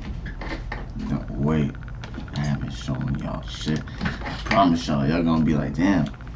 Is this nigga gaming or what? This nigga is gaming. Oh, just wait. I promise you, I'll put that on everything I love. Yeah, I haven't seen shit yet. Welcome. Welcome. I promise you, by the end of these next 2 weeks, you're gonna be like, damn. This nigga was not playing. Welcome to Stay Woke TV, bro. I promise you, I'm about to tip that. I'm about to show y'all. You be like, damn, this man wasn't playing. He really showed us how to do all this. I promise you. the gaming that I'm about to show y'all, and the PC building, the PC fixing, all that shit, like, bro, it's gonna be unbelievable. I can only thank God. I ain't gonna lie. I can only thank God. In the name of Jesus, thank you. Thank you. That's the only thing I can do. Alright. Let's play some games. Wait, how come I'm not connected to the network? What the fuck? What the fuck? Alright, listen. My bad, bro. I just wanted to say that. Y'all can get back to act. I'll come back. We're gonna play some games. But I just wanted to say that. Chat, bro. We taking over. That's it. I don't want to say no more. Because if I say anything, I'm just gonna hype it. I don't want to hype. No more hype. Like F a hype right now. Like I'm dead serious, bro. I'm dead ass. No cap. Representation, even if you have an issue with non-payment, you can't just say, I'm done being your lawyer, I'm out. Because everybody is entitled to having a lawyer, you have to ask the judge to relieve you from your duty of representing the client. It's the same thing with like YSL Woody when he was trying to fire his lawyer, but you know, if he didn't have a different representation, like the judge has to approve. Okay, anyway, cool. So this lawyer just left this other case, and what happened is that, or not left, filed documents that the judge could allow her to not be the person's lawyer no more. Her reasons was that, yo, I'm telling her things to do, and like we're not working good together, right? Just basically saying that she has unreasonable requests, she wants me to do this, which is against what I think should be done, and her client fired back. In a statement to USA Today on Saturday, Adria English discussed her former attorney, Ariel Mitchell Kidd, and Stephen A. Metcalf, right? Which, by the way, okay, this is a different one up here. Okay, cool. Request to withdraw as your legal counsel in a court filing, claiming that Mitchell Kidd is trying to paint me as non-credible. I am happy with my decision to withdraw, English said. Added to her ex-attorney's withdrawal from the case, it made it easier for her to secure new professional. Oh, okay, never mind. Oh, I'm happy with the decision to withdraw. So that's what the client is saying. So I'm happy with the decision that my lawyer, Ariel Mitchell, wants to leave. Basically saying it's going to make it easier for me to secure professional, non-clout chasing counsel. This is crazy. You have the victims calling the lawyers clout chasers? This is crazy. She added that she has until blah, blah, blah, blah, blah, blah. Okay. So essentially, the last client said that this lawyer was clout chasing. Ironic and interesting. Cool. Now, this is a lawsuit that we just like read summarized through TMZ, but we have the full thing here. Okay, let's get to some of the.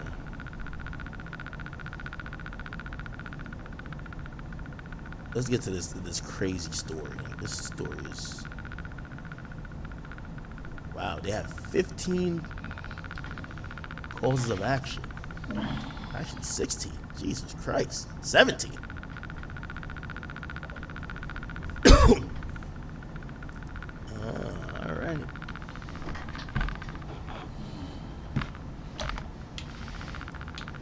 All right. Let me get to the. This should be a narrative.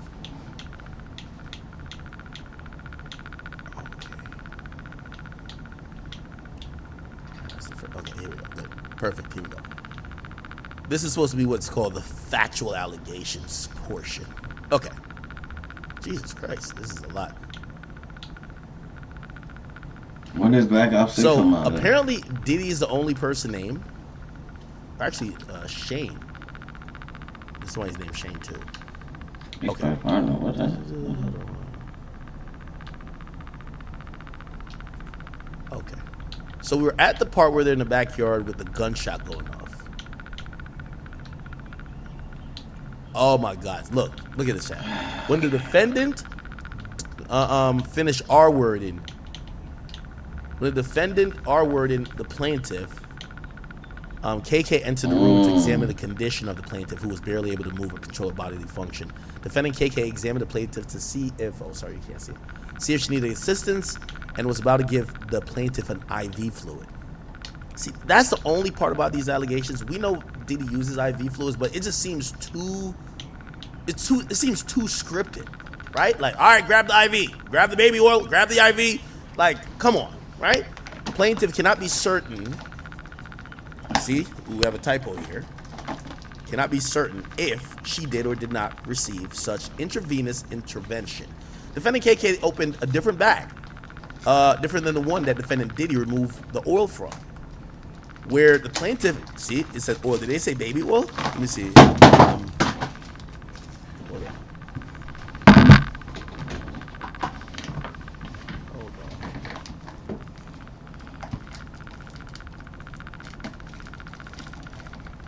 Okay. Remove the bottle of liquid. Defendant squirted a bottle of liquid, which placed her blah blah blah blah. It was being like she was this chemical substance like an acid. She realized that it was a oil, a lubricant, and this was squirted all over her naked body. Then they tried to insert what was a syringe that looked like it was from a sterile package into her vagina. Diddy, upset by this, took the syringe and tried to put it in her vagina himself. It was an IUD. He then used a television remote. She started crying. He told another guy to put her on her stomach. And then he fucked her. And then another guy fucked her, and Diddy fucked her. Okay.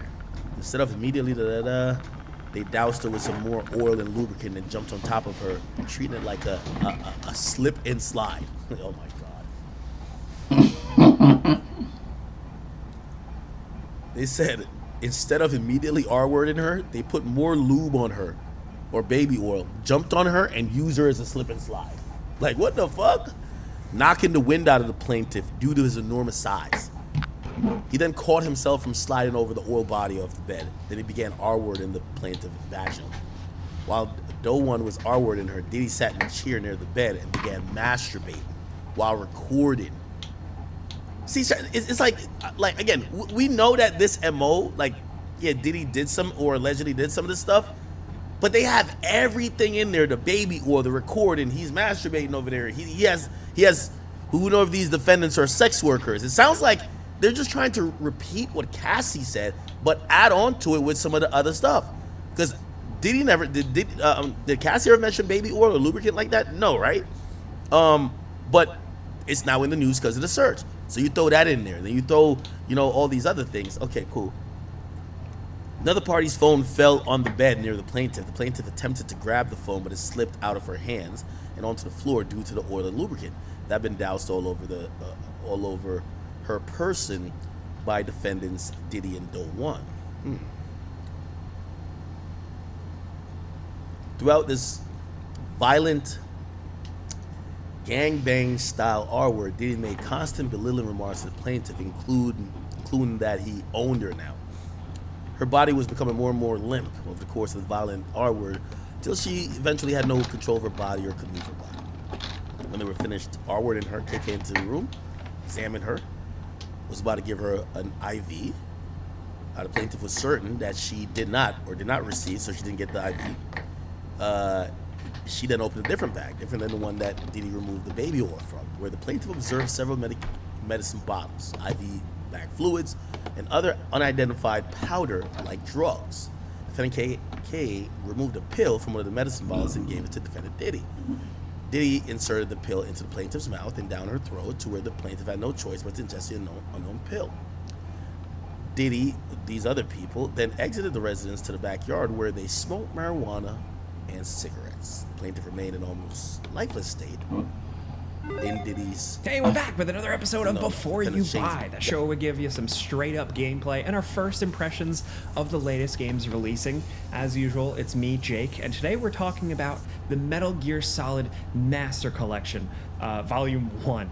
Now, if you guys know, if you've been watching Game Ranks for a while, you know that I am very annoying about Metal Gear as a weirdo diehard fan. Thankfully, I also had our behind the scenes man, Eric Thielenhouse, working on this with us to kind of keep some of my bias in check. We're technically getting what is arguably the better version compared to the original PlayStation 2 version that you would go out and buy back in the day. Honestly, the people who are going to get N3 to modern console racing one, but it's also super cool.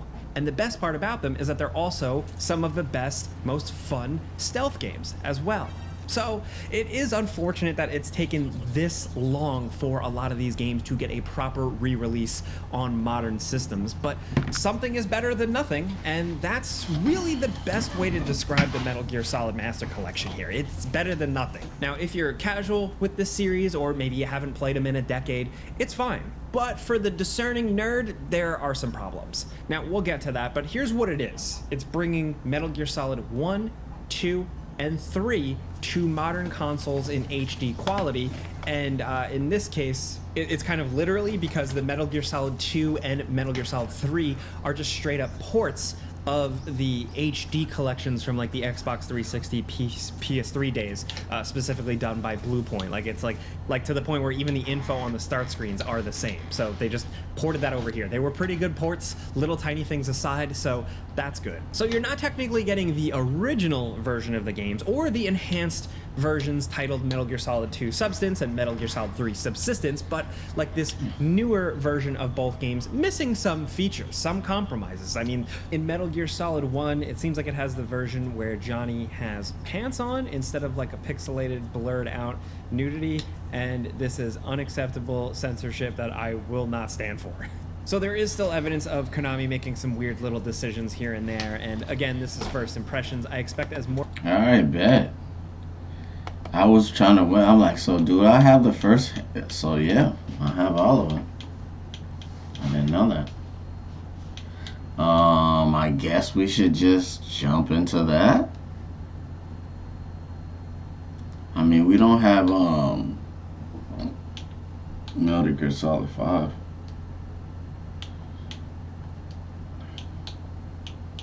But I feel like that's kind of a standalone game. It was kind of weird. It's an okay game, but it's a very weird game.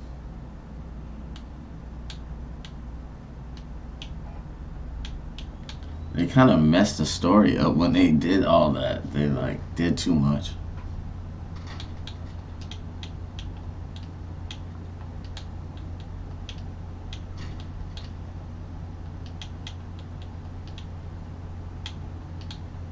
You know what they need? Imagine if they had God of War on Game Pass. This shit would be crazy.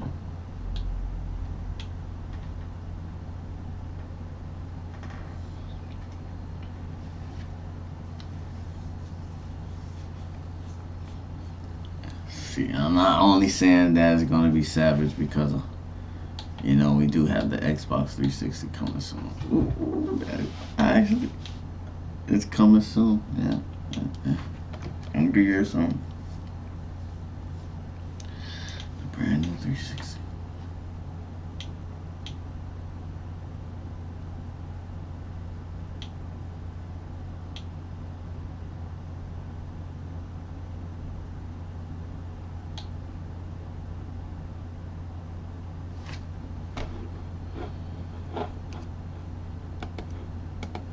Bedroom until she finally okay. So cool. He grabbed a knife, went to the backyard, concealed the knife. Upon exiting the plaintiff was met by Doe, who was standing by that time. Okay. And then Diddy was still smoking. They didn't see the knife, whatever. Yeah, that game wasn't all that. He sat down on a makeshift seat in the backyard when Diddy noticed her presence and remarked that he was surprised she was able to walk because he had given her enough drugs to take out a horse. By the way, chat, we heard rumors of ketamine. So like this is what I'm saying. Like the lawsuit is like it's playing off every little rumor, right? Ketamine, like what is it used for? I think it's used for horses. Like it's like a horse tranquilizer, right? Horse, right? Like, is ketamine a horse tranquilizer? right? Yeah, like, you know, apparently people have said it's used for horses, and of course Diddy says, hey, I gave you enough to take out a horse, essentially hinting that he gave her ketamine, right? He asked Diddy what he had given her, and he laughed and did not provide a response. He made more further comments to her in a jovial, friendly manner, asking why they ain't partied together because it was so much fun. See, this is from like the Fab interview, right? Yo, why we ain't party together, huh? Like, bro, this is reading like every rumor we've ever seen, and that I don't know how it makes y'all think, but it's like every line I'm like, oh, that's from the Fab interview with Drink Champs. Yo, bro, why we ain't party? Why we ain't party, Fab? Right? It's from here.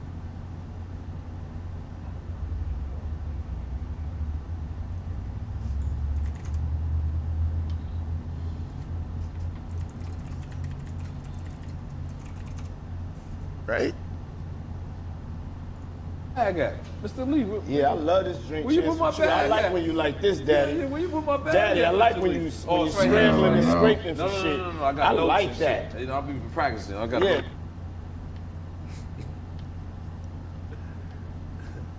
Yeah, Mr. Lee. Yeah, I love this drink. Where you put my bag? I like when you like this, Daddy. Yeah, where you put my bag? Daddy, I like when you scrambling and scraping. When you scrambling and scraping for shit. Okay, yeah, I'm not gonna go over with that one. Make it work. Just blow it out. It's your birthday every day.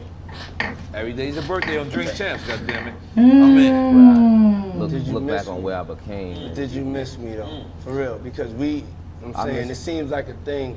I With miss this partying birthday with party, Puff, man. Man, but I'm talking about for your birthday. Huh? Why won't you party with me for your birthday, man? We partied for my birthday before. You came to my party. No, but me and you ain't never really party. You know what I'm saying? Eyes. Eyes.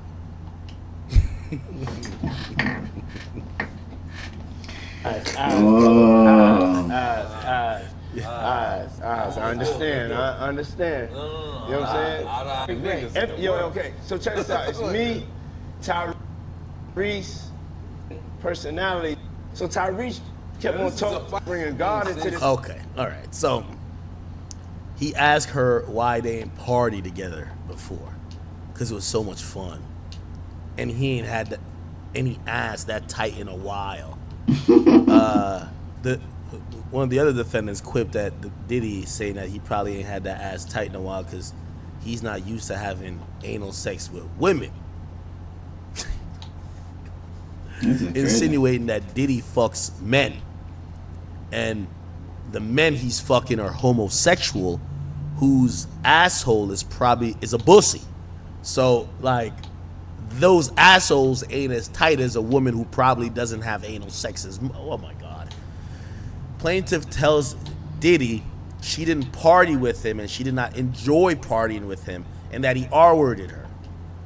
Diddy did not like what the plaintiff said. And his response to what? Oh, he didn't like her response to his lighthearted comment and offered her money and instructed her to say that the R word was consensual and that the plaintiff was a sex worker. Huh? She became enraged and yelled at him that the R word was not consensual. She was not a sex worker. She refused to take any money from him and would tell the police that he had R-worded her. Diddy then told the plaintiff no one would believe that she had been R-worded by him, and if she had tell anyone as such, they would harm her family. Another defendant then showed the plaintiff his phone. Yo, check this out. And it showed the outside of the plaintiff's estranged sister's residence. And he could see her sister sitting on the couch and her sister's spouse on the balcony. It looked as if someone outside the residence was streaming this video to his phone. That's some movie shit, bro. Plaintiff was then rattled by what they saw, was still angry about the gang R word, and was not complying with Diddy's request to take money being offered to say the R word was consensual. Defendant Diddy then called his mother in an effort to further convince plaintiff not to report assault. Defendant Diddy's mom yelled at the plaintiff to not hurt her. Okay, we got that already. Diddy then made further threats that he had gotten off bigger crimes, then referred to Tupac, further antagonizing the plaintiff. Another defendant turned to Diddy and pulled his gun and said to repeat what he said about Pac. As the two men were exchanging words, plaintiff went behind the defendant, where he seemingly began protecting the plaintiff. Then the defendant then advanced to Diddy, questioning him over the comments about Pac. During this commotion, a neighbor directly across the street came outside, peered into the backyard, asked what all the commotion was about. Defendant Doe One then pointed a gun at the neighbor and instructed him to mind his business and return to his residence. There got to be some type of police report for this, right? What?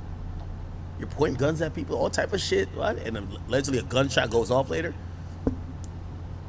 Defendant Doe One then turned the gun back on Diddy, not far behind defendant Doe One, tried to grab Diddy's hand that the gun, plaintiff, not far. So the plaintiff tried to grab his hand, not the one that had the gun, and the gun went off, and it hit a hill behind the defendant's residence. The defendant, Diddy, ran back up the stairs near the hill towards where KK, Shane, and Jane Doe were, and the plaintiffs charged towards Diddy, moving a concealed knife from her left hand to her right in pursuit of Diddy. Plaintiff pushed Diddy from behind while he was on the stone stairs outside, caused him to fall with his back to the plaintiff. Plaintiff raised the knife, and in a rage from the events that just transpired, with intent of driving the knife in Diddy's back, when he turned around, no, please don't do it, don't please. Diddy started begging for his life. No, this is like a movie. Plaintiff shocked to see how you know this is a movie, because only in the movie, yo chat, this only happens in movies. You know when you finally catch the person, like only the bad guys give the good guys a whole 20-minute speech before they pull the trigger. Like they finally got it. I just want to let you know why I'm going to kill you. Remember one, blah, blah, blah, blah, blah, and blah, blah, blah, blah. And they talk to you for like 5 minutes, and then all of a sudden, the person just like, do some shit and kill them. I'm like, damn, that's kind of fucked up. I'm like, he gave you a 5-minute speech, 5 minutes to think how to get out of this fucking situation, and you just, and killed them, right? Chat, that only happens in movies, gang. Like, nobody's like, she says, you just got R-word, and you got the knife there, and all of a sudden, you're like, listen to him. Oh, no. Okay, whatever. Shocked to see Diddy acting like a victim, had a moment of clarity and turned and ran down the steps into the backyard to escape. Diddy then chased the plaintiff down the stairs, attempted to push her, but she was already at the bottom of the stairs and gained her footing and wielded the knife at Diddy, grazing his abdomen. So supposedly she's saying she cut Diddy. Hearing the commotion, KK and Jane Doe emerged, and KK then began to administer first aid to Diddy for the injuries caused by the plaintiff. Plaintiff then tried to make a quick dash for the exit, but was thwarted by Doe One. After a period of time, plaintiff was able to abscond from defendant Doe One due to first aid commotion with Diddy, and was able to run down the street. Once they made it to the street, she began yelling loudly for someone to call the police. Doe One, who had called up with the plaintiff, advised the plaintiff he was an undercover cop. Oh my God, even better story. To this day, the plaintiff is unsure if the truth or the falsity of that statement. The same neighbor then again emerged from his residence asking what was transpiring. Just as the plaintiff was attempting to answer, gunshots being fired in the plaintiff's direction. Plaintiff fled to a car where the neighbor was also taking cover, lost sight of Doe One. Plaintiff heard an SUV screech and speeding leaving the residence. Plaintiff then entered the home of the neighbor, who informed her he had already called the police. Plaintiff informed the neighbor that it was Sean Combs who R-worded and shot at them, but the neighbor who was unaware who Diddy was. Okay, cool. So they called the cops. All right, that's good. Shortly after, sheriff from the Contra Costa. What's that? All right, I only Google it. Contra Costa Sheriff Department arrived at the neighbor's home. Plaintiff told the sheriff that she had been violently gang R-worded by Diddy and others, and she didn't have her clothes, purse, phone, car keys, and cell phone. The sheriff told the plaintiff and the neighbor that they received several noise complaints prior to the neighbor's call and instructed the plaintiff to find a way to get home. What? There was gunshots fired. You don't have nothing, like, I guess she's like barely clothed, and you tell the cops that you got R-worded, and the cop says, oh, I'll find a way to get home. What?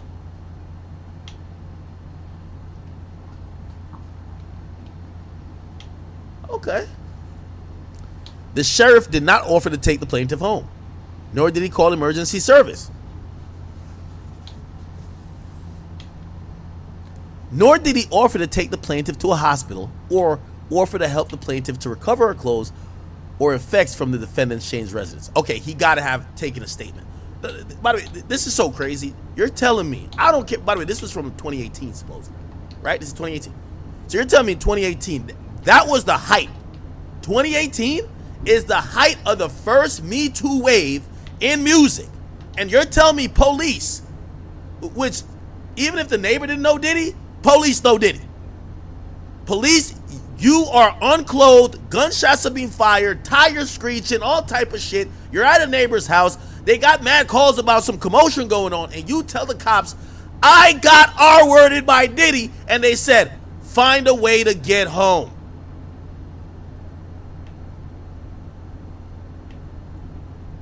I guess. The neighbor offered to let the plaintiff sleep on his couch.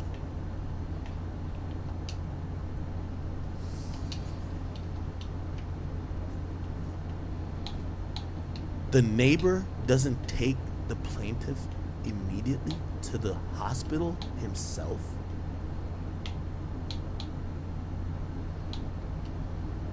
He tells you to sleep off the R word?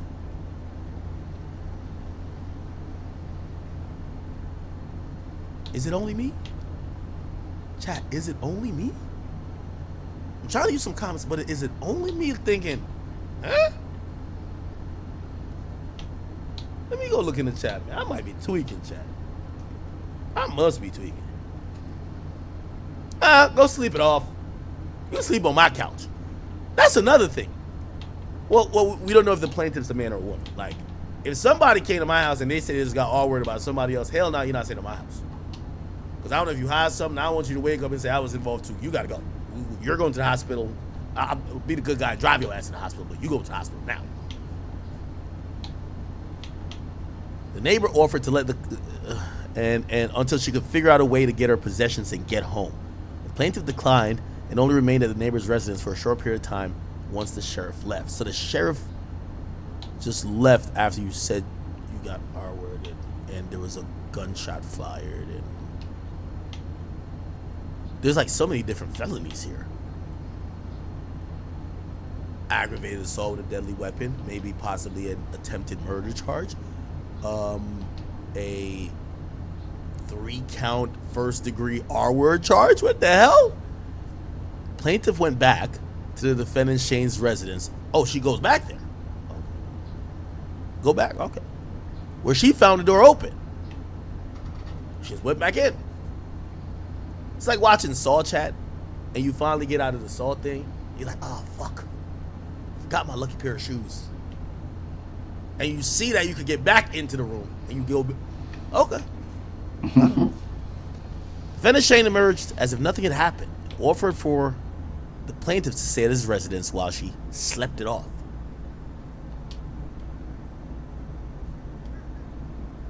Plaintiff asked for her purse and keys, but Shane told her she couldn't leave in her condition.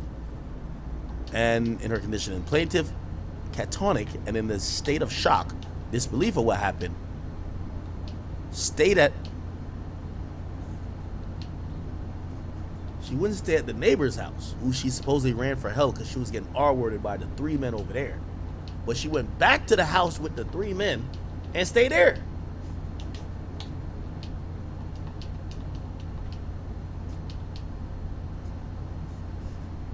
Later that morning, Shane returned to the residence, woke her up, gave her back her purse, keys, cell phone.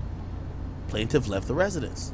In a daze, plaintiff returned home, tried to make sense of what happened to her. On March 26, I don't know how many days that is, she contacted her primary care, asked for HIV and STD testing in fear she may have contracted a disease from the violent R word. She continued her life and she felt she wouldn't be believed. And she already, had told,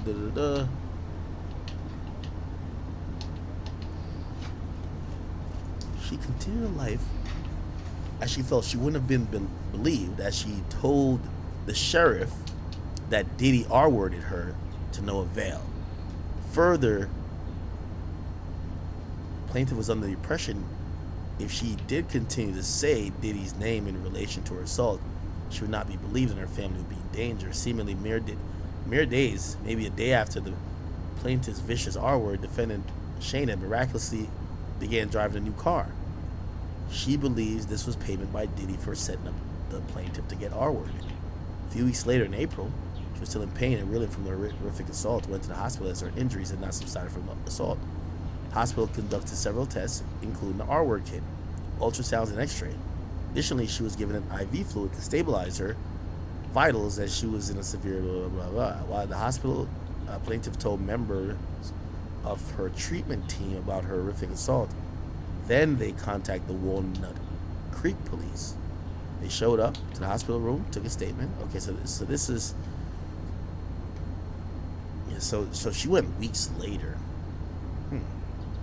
Plaintiff declined to refer to the defendant. What? Plaintiff had already told. Plaintiff already told Contra Costa sheriffs about her R-word, and that it was defendant Diddy who orchestrated it on March 23rd, which was ignored. So the plaintiff declined to refer to Diddy again to the police because she believed she would be ignored, as she was just by those last cops, and or would be further harmed by Diddy, as if he discovered she named it to the police. She told Walnut Creek police about the assault, but left out Diddy's names.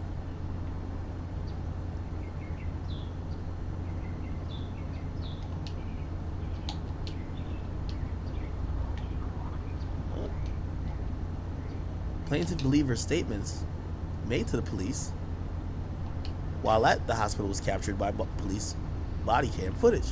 Okay, but she never mentioned Diddy. Okay.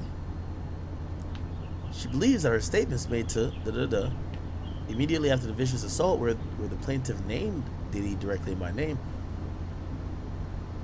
Okay, so she's saying that hopefully body cam from that sheriff, the sheriff that came through on March 23rd could have her naming Diddy. Okay. She filed a report to another police department on the 17th of 28, but was also too afraid to name Diddy. During this report, she provided her clothing to the police from that night, but they only retained her underwear. To that date, the underwear was never returned, and the plaintiff believed no investigation ever commenced.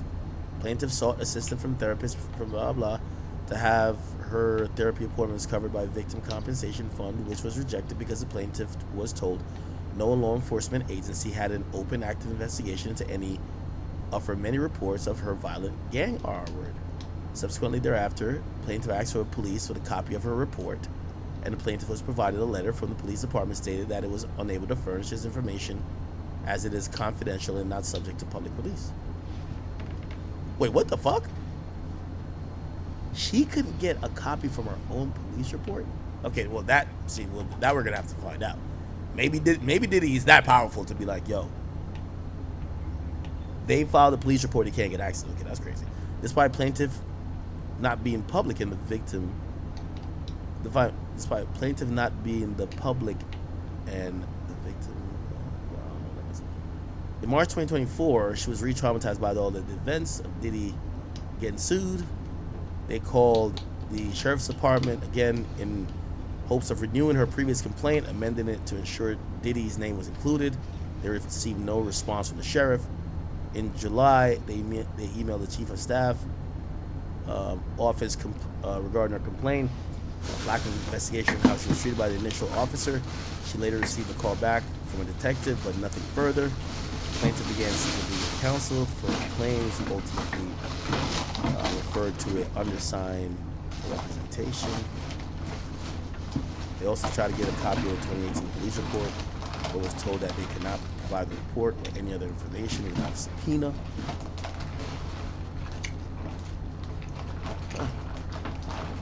That's interesting.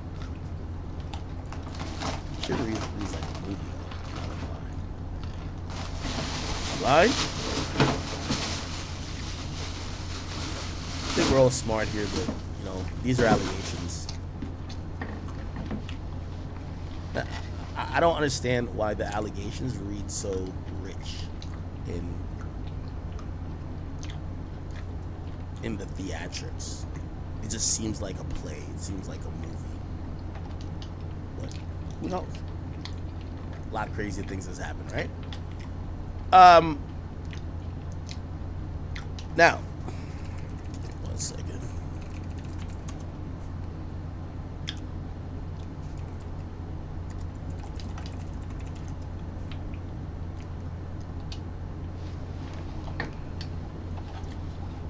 Now, give me 1 second. Now, in an update on the Little Rod case, UMG actually sanctioned or filed a motion to sanction attorney for Little Rod, Tyrone Blackburn, basically saying this guy's abusing the legal process by not doing enough research, including defendants that should not be included, and just have blatant, factually incorrect evidence in there. And it's not a oversight. It's more of a deliberate way of trying to you know gain attention by just throwing people's name in there even incorrectly. So there was an oral argument, like the judge is about to rule on this soon, but there was an oral argument on it. It says, at a sanctions hearing this morning, Tyrone Blackburn, the New York City attorney behind a recent swath of lurid triggering warden labeled lawsuits against Sean Diddy Combs, told UMG Motown not to spike the football too soon, with superseding RICO indictments expected to drop soon. We also get some information as well. Here's the thing. It says, Blackburn repeatedly mentioned that he had turned over photos and other evidence to the U.S. Attorney Office, and that he was about to meet with New York federal prosecutors for a 10th time. Okay, so it's clear. Well, obviously, he's saying all this under the threat of perjury. So, you know, you're hoping he's telling the truth. Apparently, the feds are talking to Little Rod's attorney, trying to add Little Rod as a victim. And apparently, they've talked to this guy 10 times. They're about to meet with federal New York federal prosecutors for the 10th time, saying that his client had already drawn out his Mr. Combs' room and showed investigators where to go. Wow, that's kind of interesting. So that's some update. You know, so we definitely see that that lawyer, or actually the feds, are trying to actively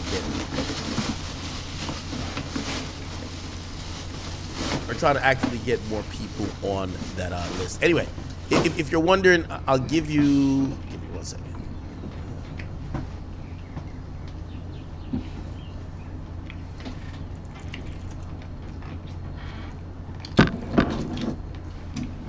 Okay, I think this is it.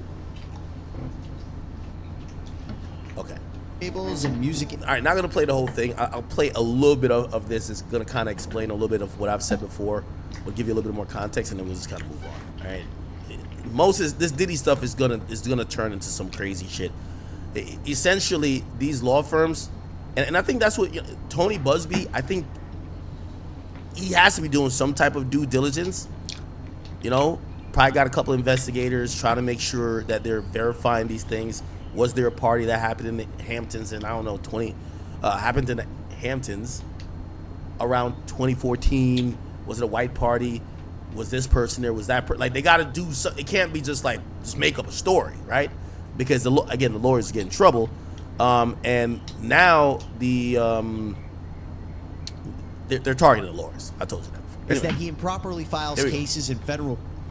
Dramatic flair to his filings, but Mr. Blackburn has also come into the spotlight a bit for other reasons. You see, not only has he been criticized by opposing counsel, which we're going to get into, but a federal judge referred him to the Grievance Committee in New York. United States District Court Judge for the Southern District of New York, Denise Cote, submitted a referral to the New York Federal Court Grievance Committee claiming that there were issues with Blackburn in 5 cases. She wrote in one of these filings, quote, "A reasonable inference from Blackburn's pattern of behavior is that he improperly files cases in federal court to garner media attention, embarrass defendants with salacious allegations, and pressure defendants to settle quickly. Well, with all of that, now Tyrone Blackburn is fighting back. Not necessarily with the judge. He claims he already issued a response regarding that issue. But what we're talking about now is more specifically with respect to Sean Combs, because he is fighting back against the defendants in one of these lawsuits from filing sanctions against him. Let me explain. So Tyrone Blackburn represents Rodney Little Rod Jones, who sued Combs affiliated companies, I'm gonna speed this up a little and bit. others, including actor Cuba Gooding Jr. Jones alleges sexual assault, harassment, sex trafficking. As part of the lawsuit, Jones was suing Motown Records, Universal Music Group, UMG, and Lucian Grange, the CEO of UMG. Collectively, they're known as the UMG defendants. We're going to be saying that a lot. Now, interestingly, these defendants, or the attorney who represents these defendants, in a filing wrote, quote, plaintiff had also named Universal Music Group as a defendant, but there is no such juridical entity. Universal Music Group is an umbrella name commonly used to refer to all the various companies and record labels that are encompassed within UMG Recordings, Inc. I therefore assume that plaintiff has misnamed Universal Music Group, intending to actually name UMG Recordings, Inc., and I will refer to Universal Music Group herein as UMG Recordings, Inc. Okay, so would not be great if you get the name wrong of one of the defendants, but putting that aside, with that, Jones alleges that all of these entities are liable for the abuse that he suffered at the hands of Sean Combs. The idea is that all of these defendants are part of this illegal criminal enterprise in violation of RICO, or racketeering law, making money by forcing and threatening people like Jones to transport drugs and guns, solicit minors and sex workers, and make music without properly paying individuals like Jones. That these UMG defendants and other affiliated companies should have been monitored. Okay, I'll skip a little bit. They basically get in trouble for just naming Lucian Grange. And that's the issue. Based upon new filings from Mr. Blackburn, it seems that there was an agreement here between him and opposing counsel to drop the... So the lawyer is claiming that UMG lawyers snaked him, right? And they agree that, if you take out Lucian Grange, UMG, we're not going to do a motion for sanctions. Except he agreed and dropped them, and they still did it. So he's claiming they snaked him, and they're claiming that he's just kind of like shoddily filing these like frivolous, not necessarily lawsuits, but like he's including people and overlooking facts. Anyway, agreements. We even secured the services of a handwriting expert who confirmed our suspicions that Combs did not sign the agreement with Motown. As a result, plaintiff Jones felt that Motown and the UMG defendants were more than likely victims of fraud perpetrated by Combs, and it would be impossible to hold them equally liable for the harm Combs. The jury would find these defendants sympathetic and is asking for sanctions pursuant to Rule 11 under the federal rules, which basically says you can't file a pleading or a motion or paper for an improper purpose. You need to have some basis in support for what you're alleging, basis in law and fact. You can't file frivolous claims or arguments, and that makes sense, right? You can't use the legal system as an unfair weapon. So Zakarin is claiming that Mr. Blackburn made a lot of wild accusations in Jones' lawsuits that weren't necessarily supported by facts or evidence, and this complaint was filed purely to harass and defame the defendants and to garner media attention for Jones. And this motion that was asking for sanctions against Blackburn and Jones included a sworn declaration from Zakarin and one of the unnecessary legal fees and expenses that this action has now cost them. And one of the Okay, so there's something called, in federal court, it's Rule 11, and it's Rule 11.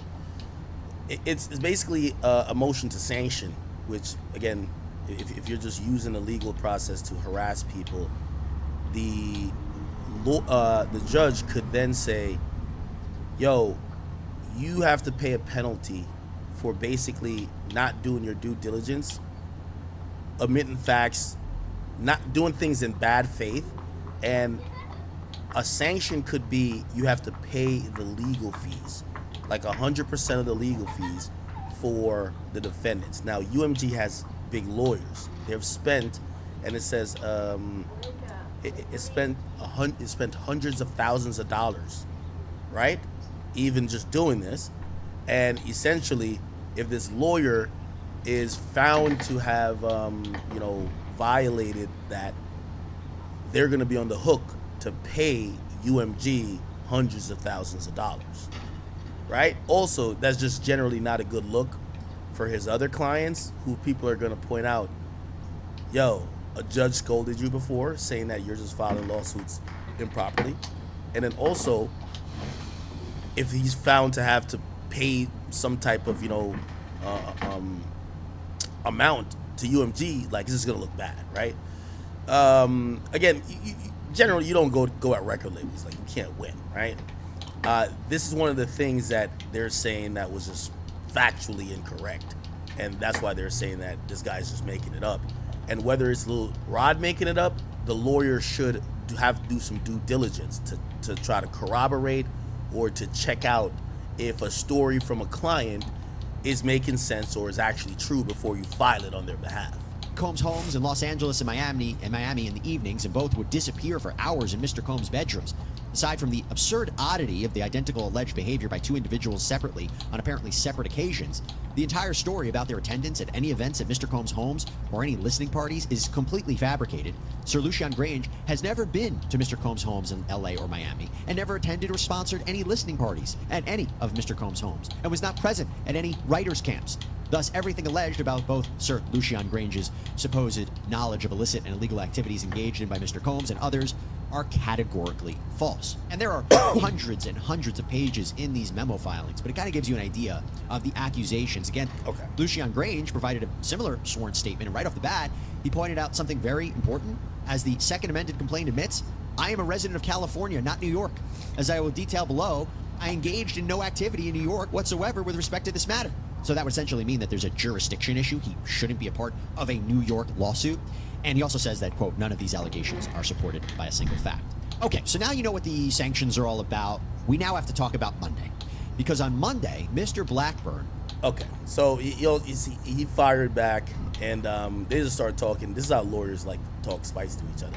I played this, and then we're going to kind of move on. That Zakarin did this because in an email to Blackburn, Zakarin wrote, "You seem to believe that having filed 3 separate complaints over the past 2 months, each of which is filled with offensively false accusations of criminal conduct that you either knew were completely false, or as to which you were completely indifferent to whether they were true or false, you can skate away unscathed by your conduct simply by proposing terms on which you would dismiss the current version of the complaint with prejudice." So think about how much lawsuits are costing UMG to defend, and this is why they're going hard on this lawyer, because they're like, yo, they don't have any stake to defend Diddy. Diddy doesn't have a deal currently with UMG, but they're putting in all these companies that are going to be a part of this whole thing, and they got try to make an example out of this guy, or is going to encourage other people. Like, for example, let's say a rapper dies, you're going to try to sue UMG. Like they got to make an example out of somebody. And it appears that they're looking at this guy like, yo, we spent a couple $100,000 already on defending this shit. Bro, we're going to try to make an example out of you, that you don't keep doing this. You appear indifferent to the harm you and your client have caused to completely innocent people and companies. But Blackburn goes back to say, we agreed to dismiss the claim so you wouldn't try to sanction us. And Blackburn states, look, I honestly should have known better than to believe that Zakarin would act with integrity. Blackburn then goes on to defend himself, saying he didn't act in bad faith when he filed this lawsuit against the UMG defendants, that this lawsuit was instituted because the UMG defendants knowingly conducted business with Combs, whom they knew or should have known was a violent, deceptive, morally flawed individual. He says this lawsuit was not instituted for some improper purpose, but rather for the very legitimate purpose of recovering damages for the UMG defendants' reckless, self-serving decision to enter a partnership with Combs to develop Love Records. He says that what he was doing was based on a reasonable investigation. He claims he spoke with witnesses, that Mr. Jones had corroborating evidence like text messages, video recordings, and it really should be no surprise that these defendants were added to this lawsuit given what Blackburn says is Combs' notorious history, that he's facing 8 lawsuits accusing him of rape and sex trafficking. Okay. All right, you guys get the gist. So, we're gonna see how they rule about this. However, it's very interesting that we do hear that allegedly the feds have met with Lil Rod's lawyers. So, that's going to be one thing to kind of tell if he's telling the truth about some of these things in a superseding indictment. We should see the feds included, right? They've met with his lawyer 10 times. Apparently he's drawn out his room. He's told them where to go to find God knows what. So we will see. We will absolutely see. All right. What was the next thing I was trying to get into? Holy crap. That's like lost my train of thought. Oh. Give me 1 second. I know what it is. Let me pull it up. So,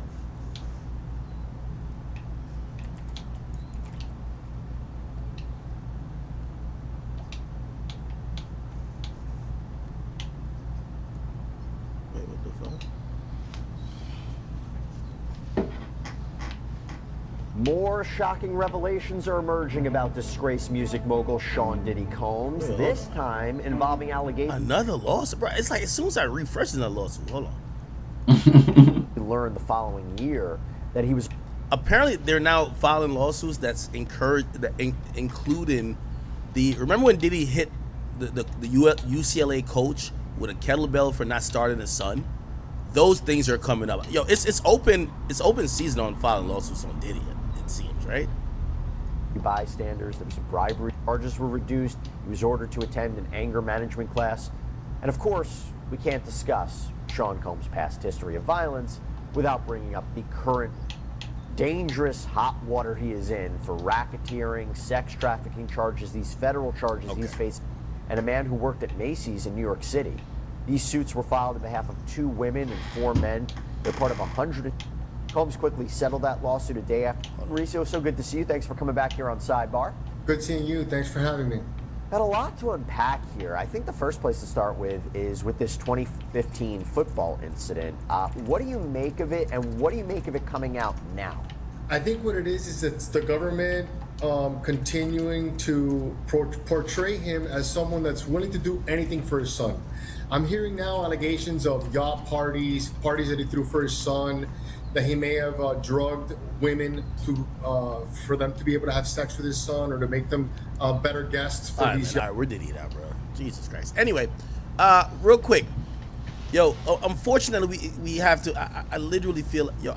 I sat and watched like yesterday about like 6 hours of like just legal random stuff to make me understand some of the stuff I'm reading, that I could try to break it down for y'all in a way that makes sense, because sometimes legal terms and the legal process is very, very like just convoluted, right?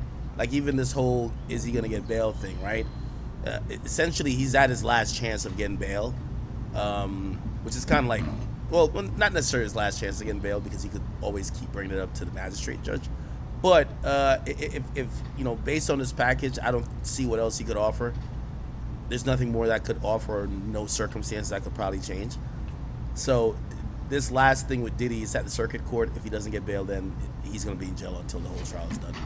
And that's going to come down via a 3-panel written appeal decision, regardless. So yeah, I've been like fucking taking a fucking crash course on U.S. federal courts that I could understand like the process of what the fuck is going on. Anyway, there's a lot of legal shit that's kind of happening in hip hop because we're not getting much music. So like we're just talking about a bunch of legal shit. There's some gossip shit, but we're talking about so much legal shit, right? So like for example, what's happening now, and I'm hearing, you know, I have good authority to tell to say that Jay-Z and his attorneys, they're gonna start putting a full court press, and this shouldn't be taken as a sign of their guilt or even innocence. It just is what it is. That's what happens when you go at a huge brand. They're putting a full court press on people who are peddling rumors that Jay-Z is a pedophile, that Jay-Z have R-worded people, or that Jay-Z has conspired or done illegal things in the nature of sexuality to the point of making him seem similar to Diddy or anything of the sort.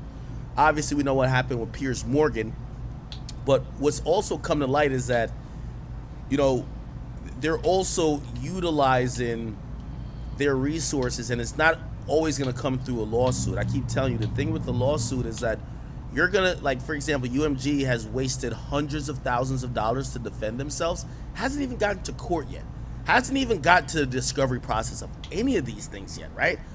And with all due respect, does Lil Rod have hundreds of thousands of dollars? No. So they're spending out the ass. So like really, a lot of companies, when you have a lot of money and the other person don't got a lot of money, you kind of don't want to have to get to court, but you do have remedies to kind of either scare those people to fucking shut up, or if you can't scare them, you scare the platforms they're on, right? For example, you scare Piers Morgan. And from what I've heard now, pretty much the YouTube channel that is damn near her home right now, Real Life Street Stars, apparently they have been, suspended from YouTube, and not necessarily their channel, but they can't upload for a while. And why can't they upload? Because they got a strike for platform and Jaguar Wright. They don't really say what the strike is about, but I could imagine, hey, put it like this. You have Jay-Z, you got Lear Cohen, who runs YouTube. Bruv, you're platforming this chick. It's only a matter of time before she says Lear Cohen's name. Lear Cohen left 300 Entertainment. Remember, he was running around behind Diddy, he was running around behind Young Thug, almost like his daddy, like Lear Cohen, Young Thug. But he left 300 Entertainment and he went to YouTube. He runs YouTube Music. And, not to make any assumptions here, but for all y'all YouTubers, be aware. And I'm not telling y'all, I'm not hating on Jaguar Wright, but if y'all are getting these people and paying them money just to say shit, and every time they get on camera, they say a new allegation and a new allegation, and especially if they're starting to build steam, you might look at it as views, but you have to realize you're playing with billionaires, and they're not going to take it too lightly, and you shouldn't be surprised if you start seeing things start crumbling around you. Real Life Street Stars came out and admitted that their channel recently got, struck, and this is what they said. By the way, they do have a video up, and I don't think it's all the Jaguar Wright content, but usually this is a warning, okay? This is a channel that does these interviews, okay? Anyway, here's what they speak on it. I guess this is a guy who's the owner, so shout out to him. All right, what's good, y'all? All right, here we go. Just another quick conversation I want to have with you guys. As you can see the title, what I want y'all to do before we even talk about the situation that's going on, I want y'all to, of course, make sure you do the thing. Hit that like button as it drives up the numbers. Subscribe to the channel just to hear anything coming up or anything that's coming forward. And then, of course, hit that notification bell so therefore when I do go live, you know that it's me going live, and therefore you can hop in and we can do this thing together. But as you can see, yes, the Real Life channel, we are not posting any videos because we can't. We actually got a strike on our channel. First a warning, then a strike because of our Jaguar Wright content. So technically, and this kind of more so goes into, I don't want to go into the details of what the strike was about, but it definitely was because of the Jaguar Wright content. Maybe it's Jay-Z, maybe it's Beyonce, maybe it's the Beehive, maybe it's Diddy, maybe it's Diddy's people, maybe it's Leo Cohen, maybe it's Kamala Harris, maybe it's what I'm doing? I'm playing Starfield. Obama, maybe it's Biden. Trying to sell my guns. Who knows? Maybe it's YouTube. But either way, we got a strike, so therefore we're not going to be posting nothing on that channel for at least a week. Now, again, I like all these YouTube channels. I react to a lot of their content. I want to just give a warning to all of these guys. Y'all need to think about the timing we're in. Y'all got to treat Jaguar Wright, Orlando Brown, all of these people who just get on and they got all these stories, and especially when they're super salacious. I feel like Gene Deal is like middle of the road. Like, I don't think he comes out and just says, "Oh, everything is true." Like he's been saying the same thing consistently for a while, but a lot of this unsubstantiated shit, I'm gonna be honest with y'all, I think something I should stay away from. Right? It does go for good clicks. Right now, it's hot, but like how I've learned, it's like when like I had a couple of conversations with some of these platforms. I won't mention where. they basically, like, for platforms like mine, they basically say, stay your ass out of politics, right? When it comes to political season, which is usually 6 months from the date of especially a presidential election, they police extra when non-political pages or cultural pages like mine post about politics. What does that mean? Well, they'll strike your page, censor you, shadow. Like my Instagram page is shadow. I post hip hop 365. We got shadow banned again for politics. They're not playing about politics right now. It's political season. I'm using that as an example to say to these guys who probably are seeing a huge profit margin when it comes to a Jaguar, right? Who's just gonna, like, you know, she has a different. She's building on these, who knows, this conspiracy theories or facts, but she has something else to say every single time. You gonna get yourself fucked up. These platforms is gonna keep striking y'all. I think it's just started. I think the lawyers of, if this is my opinion, the lawyers of Jay-Z, they're not going to sue y'all. Y'all don't have money like that, with all due respect, right? They're, if they don't think that you're making millions, they're not gonna sue y'all, right? They're going to target the platforms which you work with. Piers Morgan might get a direct ultimatum. For y'all, they're not even gonna hit y'all with a cease and desist because you're gonna come back online and use it as content. Yo, I just got here with a cease and desist. Well, you know what the fans are gonna say? Well, damn, that might be them. It might be right. So you know what they do? They go through their back channels and they hit the YouTube system. Now you have a partner manager in YouTube watching your channel. You never want that because now you're not really knowing, so you keep producing that same content and they just keep striking you till they get you out of here. So, you know, shout to real life street stars, I believe. I hope they realize, hey, you know, not telling y'all not to do content with Jaguar, right? But you're on the radar. All pun intended. You get what I'm saying?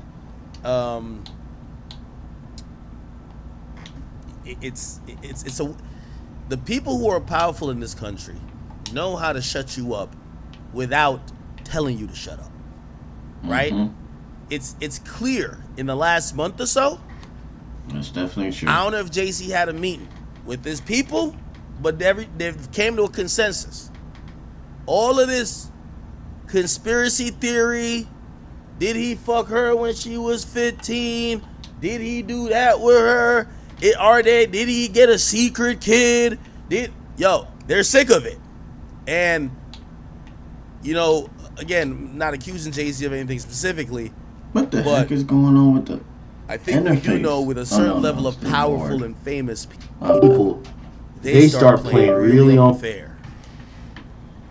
They'll let you talk your shit, but they'll be like, how you feel about being demonetized, you bitch ass nigga? How you feel about you can't post videos, nigga? That's how to get at you. So, I wish real life the best, but it's clear. Jaguar, like right now, I see why Vlad's like, I wouldn't interview Jaguar right now. Like, it's not the, you know. Anyway, we'll see. Oh, real quick. This was a lawyer I was talking about, the second lawyer. This was her. And she was the one going around essentially saying that she also has a sex tape of Diddy that's being allegedly shot, which is kind of also a little crazy, right? It's like pretty crazy, right?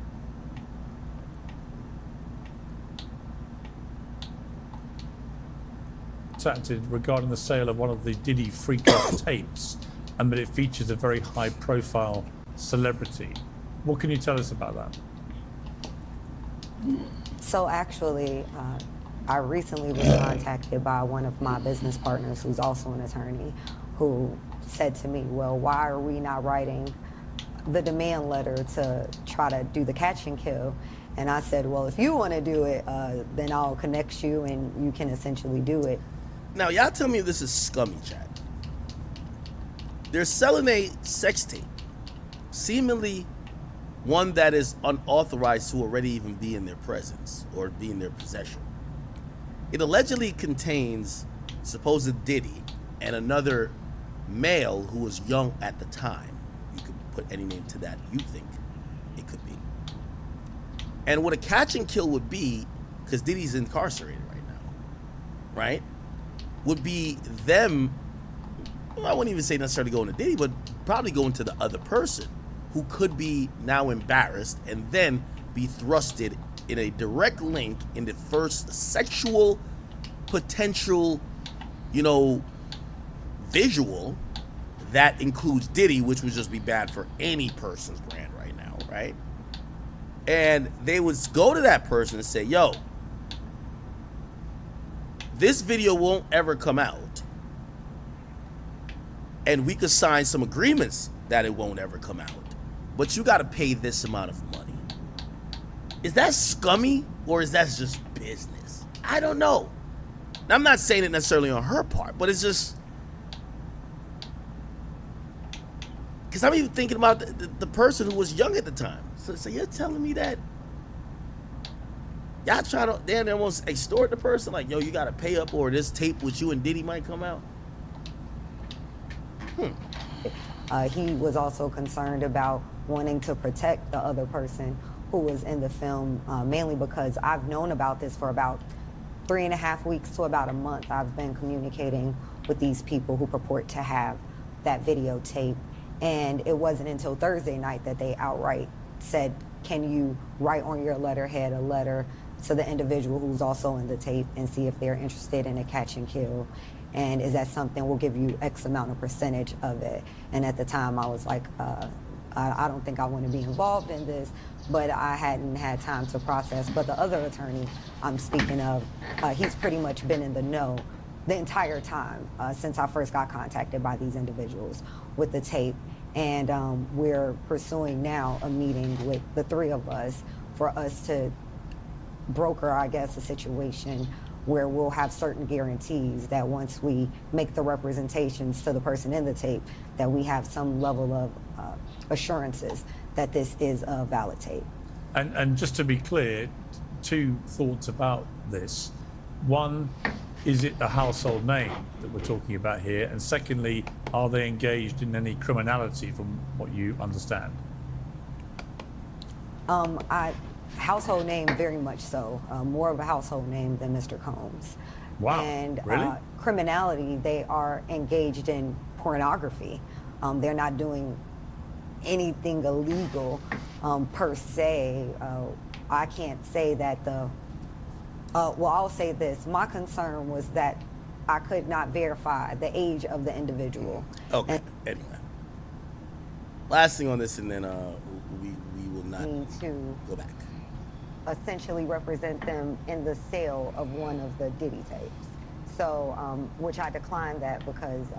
Wait a minute, say that again. Say that again, back up.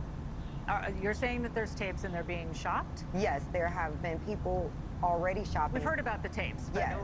The shopping thing is... Yes, there already have been tapes leaking around Hollywood, being shopped around to individuals in Hollywood. But one particular person contacted me to shop a particular video they were in possession of, and to contact the person who was in the video to see if they were interested in purchasing the video before it became a public knowledge. I've heard this before, so like a catch and kill. Catch and kill, correct. Wow, can you, and I guess you can't reveal the person who is on No, I can't explain who the person was, but High profile? Mr. Combs was in the tape, and this other person is, I would venture to say, more high profile than Mr. Combs. Really? Really? And you've seen it? Or I've seen stills of the video. Okay. So you can verify that it exists, that it's real, that the other person in the video is very visible. It's no question if it's that person in the video. And I can tell the video was pornographic in nature. Oh my. All right. So we know that he... Okay. I feel like we're just covering lawsuits out. The former assistant of Kanye actually came out. Remember we did the whole thing about her claims on Kanye, and I'm gonna do y'all a favor, chat.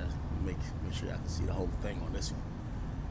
Kanye's former assistant, who, if you guys don't know, was getting paid $1 million a year, but got upset after she was terminated without her promised raise of $4 million a year. And I mean, I don't know. They say don't judge the book by its cover, but she looked like a hard worker. It's probably hard booking them flights. Probably hard doing a lot of things. She probably has a unique skill set. She probably does need $4 million for the skill sets and attributes she probably brought to Kanye. First of all, chat, do y'all think she deserves $1 million a year? Apparently she had gotten $1 million a year because Kanye wanted to stop her OnlyFans, you know? Well, sometimes you might have to assist on the side and have OnlyFans on the other side. So that's when she got the $1 million a year, and then apparently she was, you know, offered the position to be chief of staff of Yeezy LLC. And that was gonna pay her $4 million a year before Kanye never came through with the promise. And there was a verbal agreement, so it's like a contract. So she wants to get paid. But after she put in the wrongful termination and unpaid wages lawsuit, she came back around a few months later and she said, well, not only did he do that, Kanye R-worded me. He forced himself on me, which now ups the stakes. She's responding to fans reacting to her new amended complaint where she's alleging that all these things is happening. Listen to this. Okay, so typically I ignore stuff like this. But the hate I've been receiving lately has been overwhelming. And I understand that not everyone believes me, or, you know, not everyone likes me, and that's okay. Like, everyone is entitled to their opinion. However, I can't. I want to know, like, what's going through some of your heads when you type things like "go kill yourself" or "I hope your car crashes and sets on fire and you can't get your seatbelt off and you die a slow, painful death." Like, God damn. What's going through your mind when you're typing those things to me? I've never had a desire to write anything like that to anyone. Okay, so typically I ignore stuff like this. Nah, typically we don't do more more digging after we see some shit like this, but I feel like it was, oh shit, damn, she's private. Hold on.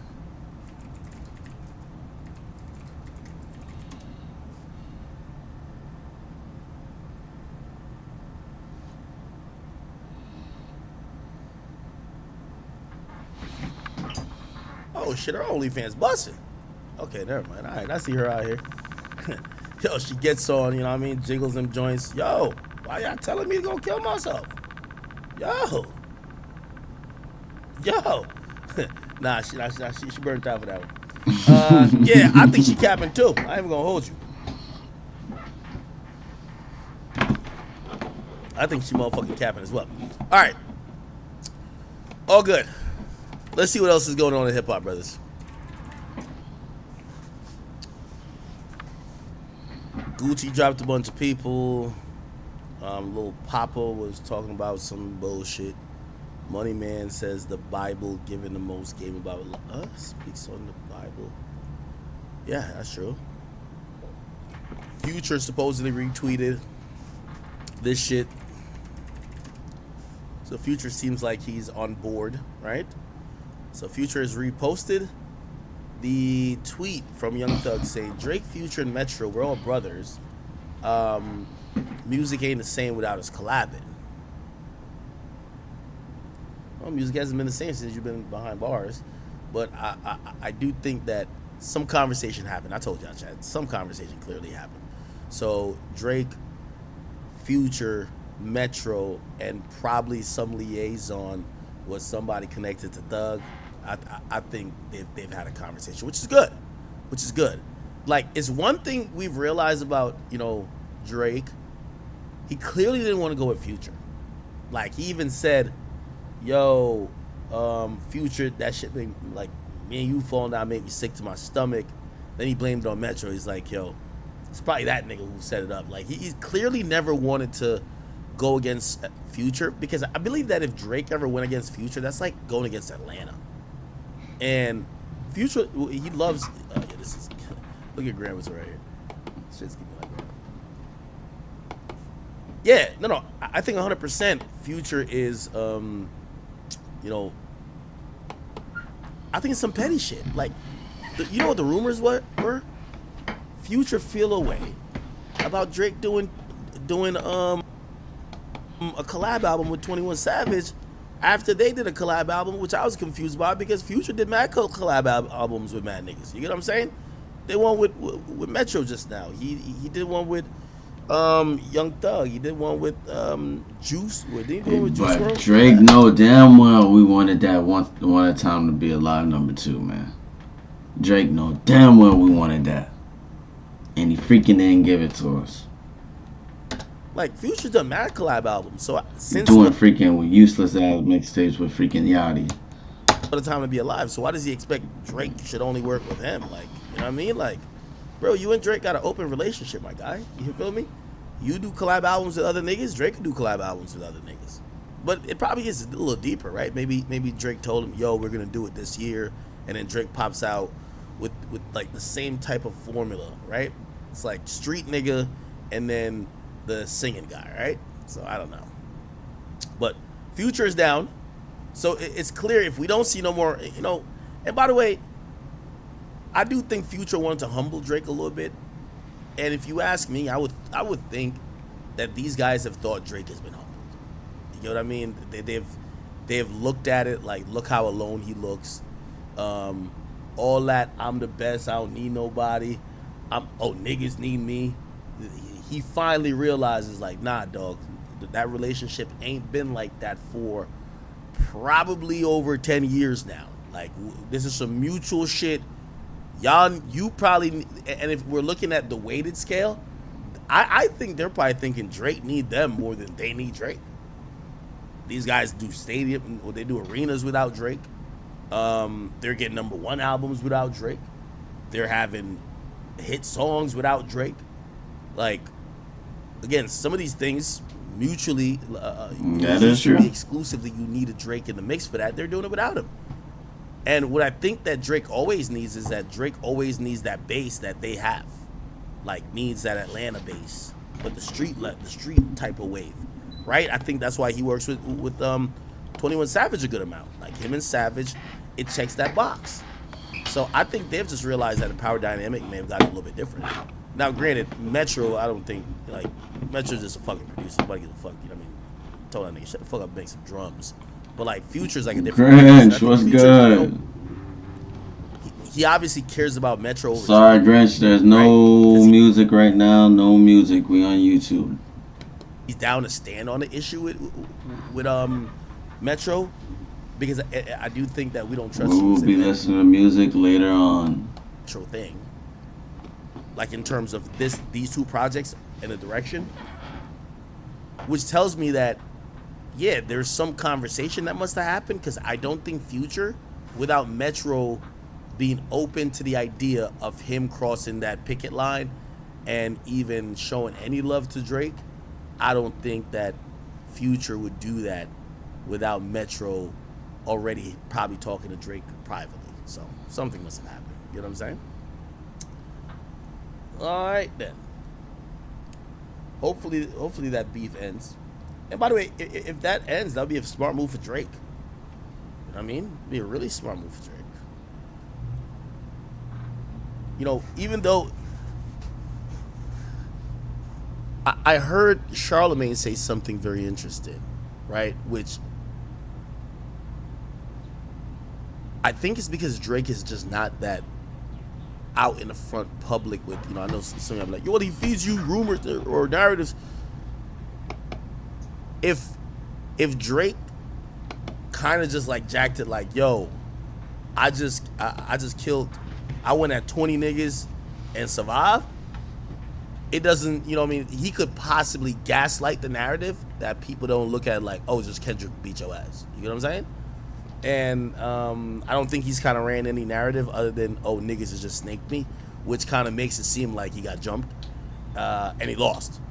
Which that's why, you know, I think for him, if he does squash it with Future and those guys, it makes it way more powerful for Drake and where he's at when those guys are still rocking with him and it's just Kendrick. Now, granted, I think Kendrick is a person who, with all due respect and also no pun intended, probably, you know, people credit him for having a kill switch with Not Like Us.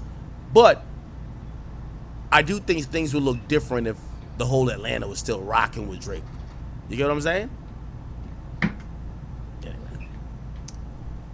All right. Let me see what else. Money Man, Shorty's cooking. I see you, my boy Shorty. Charleston White saying Charleston White's actually back free. Hold on a second. What is this? Nigga, I don't want to get back to the money. Nigga, beefing made way more money than cooperating. Nigga, you see how much money you done made going against Young Thug, nigga? I don't want to get along. Yeah, we made some money getting along, but nigga made way more money beefing, nigga. I talk about your kids, your mama, your grandmama, and you too, nigga. You fucking wrong with you, nigga. I keep telling you, nigga, I don't give a damn about being right or wrong. But man, it's a special place in hell for somebody to talk about kids. Y'all didn't say that when that police officer killed Tamir Rice. They be killing our black baby. You nigga don't say nothing about that. So don't tell me about no motherfucking kid. And the nigga had a shootout with his baby. Y'all didn't say that when he had a shootout with his baby in his arm. I wouldn't dare have no shootout with my baby. I'm gonna call the police, nigga finding me. Me and my baby go wrong. Nigga, I don't want to get back to the money.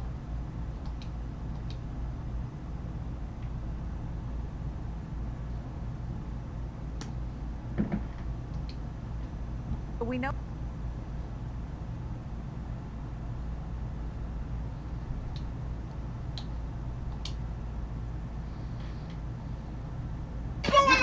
I just got out of jail. You said you did what? I had to wait on you. You had to wait on me? Yeah. I appreciate y'all. Damn, how many games is on here? I would have put on all my jewelry. I'm looking fresh, looking fresh. Yeah, already, baby. Yeah.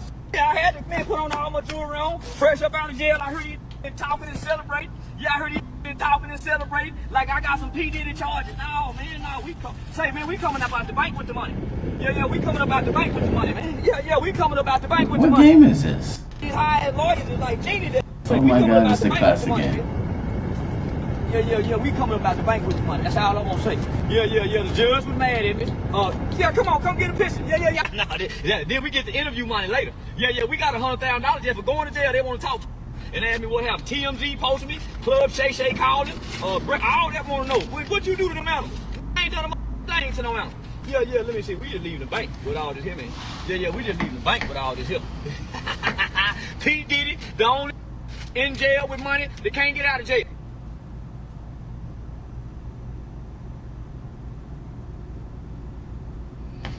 I think he muted himself.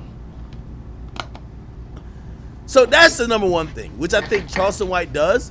Like, I think anytime Charleston White says, yo, I called the cops on these guys, I think he's just gassing it for his reputation. You know what I mean? Like he's done a couple fake joints where he's like trying to call the PO, but I don't think he's really called. I think that's the deterrent of niggas.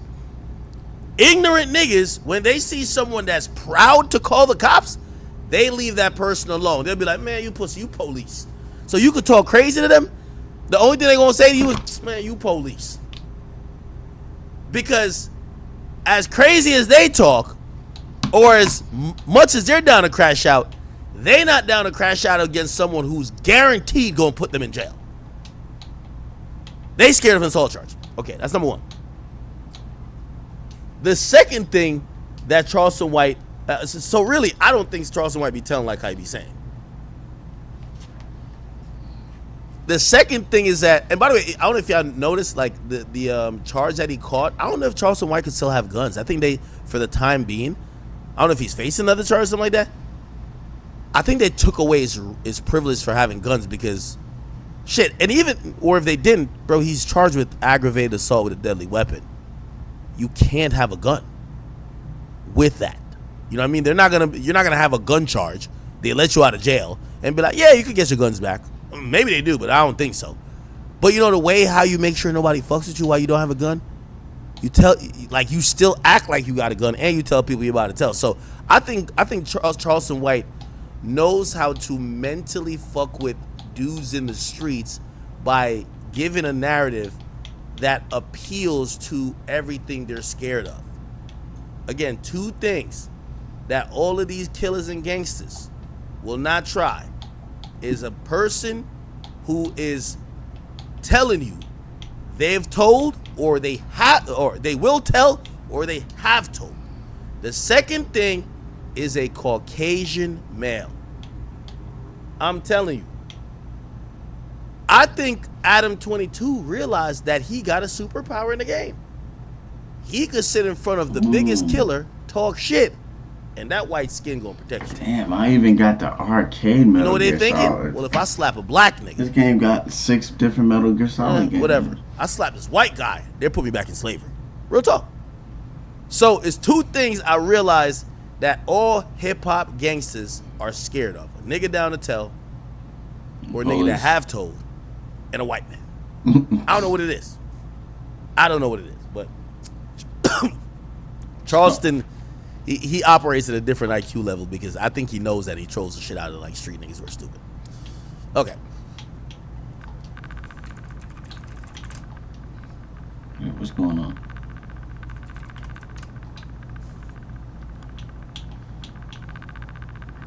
Oh shit. You got locked up? My boy King, he did a bid real quick, you know. What the hell you got locked up for? Now, in reality, he got arrested for a failure to appear ticket for a traffic violation. So they arrested him. But we know this is King, so we're just gonna call it. We're gonna call it that they locked him up for a body. Okay, you know what I mean? He's racking up his mugshot count. We all know when you live down there in Georgia, they collage up your mugshots, and you're not no real street nigga until you got about at least 8, 9, 10 of them bitches. And my boy was just racking them up. And I'm gonna keep it a bean with you. I've never been proud of, Atlanta finest. You know what I mean? A real nigga, Mr. Stand on Business himself. Then King released from jail. I hope he go drop a track. Did y'all see him? Let's see King Harris. This Terrence Gangsta Week. AK, OG Diggy. AK. King Harris released from jail. This is how he walked out of jail. Gangster. And another thing, I'm a free man. Gangster. Stop, goddamn, I'm not locked up. I'm straight. I was, but I'm back. I'm straight. And another thing, I'm a free man. I'm gonna be honest with you, man. My favorite two gangsters out of Atlanta, Woody, King Harris. These two niggas tells me everything I need to know about Atlanta. Real niggas stand on business. Okay? The unfortunate part is that, I'm not gonna say, because he didn't say this, but is there something about it that you kind of feel like he thinks it's like cool, or it's a stripe that, you know what I mean? He got a mugshot or whatever the case is. And, again, I'm so puzzled why King feels the desire, need, want to be considered a street dude that badly. Like, why is he so obsessed with the struggle, with the life of being a street dude? Like, street dudes ain't really winning. Like, I look at street dudes these days as stupid. Like, you have to be a stupid motherfucker, or let's not call you stupid, you're just broke, to wake up. And if you're not broke, you're stupid, right? To wake up and be in the streets where people could be harming you at any given time. You're trying to do illegal things in a time where phones are easily monitored. There's 1 million cameras on you at all time. You have a walk-in tracking device in your pocket. It just doesn't really make sense for somebody to, even want to get into street life voluntarily. But I gotta give a little bit of respect to King because my boy seems dedicated. You know, he seems dedicated. Now the only thing I'm gonna tell him, yo, King, brother, I remember listening to T.I. and T.I. say he's a shit, y'all can 8-time hear it? felon. And I said, I can't hear shit. Real How the nigga. hell y'all can hear it? I can't hear Brother, shit. you getting a petty disorder. Y'all was listening to the freaking music the whole time? Brother, you gotta catch your first homie. Like, what's up? Yo, King, gotta drop a body or something, bro. Like, listen, y'all know my motto. For rich niggas who want to be seen in the light of being a street nigga, I don't tell them to stop. I tell them to hurry up and crash out. Ja Morant. I've been trying to see Ja Morant shoot a nigga. Like, I've been waiting. I'm like, yo, Ja, you ain't shooting niggas yet. Yo, Ja, Ja over here, Ja Morant waving around his gun like he think like he in the Fairly Odd Parents. Nigga, shoot somebody. Nigga, like, be a man. I'm trying to encourage these rich niggas to crash out. It's only so long we can see the fake thugging. I believe these guys. I believe Ja Morant. I want him to pop a nigga like the baby. King, come on, King. Come on, air something out, gang. I'm sorry. What you think I'm about to tell these niggas that you're so privileged? Like, you can't baby a millionaire, bro. Like, come on, this nigga's a grown man. You can't baby a millionaire, okay? Oh no, just look at your bank account. Look how grateful you are. You were born in like this. You had maids and butlers and chauffeurs. No! Activity. Crash out! Mattis, with his powerful psychic abilities. Sniper Wolf, a beautiful and deadly sharpshooter. Decoy Octopus, master of disguise. Vulcan Raven, giant and shaman. And Revolver Ocelot, specialist in interrogation and a formidable gunfighter. And finally, in charge of them, Foxhound squad leader, Liquid Snake. Liquid Snake? The man with the same codename as you. The nuclear weapons disposal facility covers the whole island. I'll instruct you by codec after you reach your target. Anyone going with me? As usual, this is a one-man infiltration mission. Weapons and equipment OSP? Yes. This is a top-secret black op. Don't expect any official support.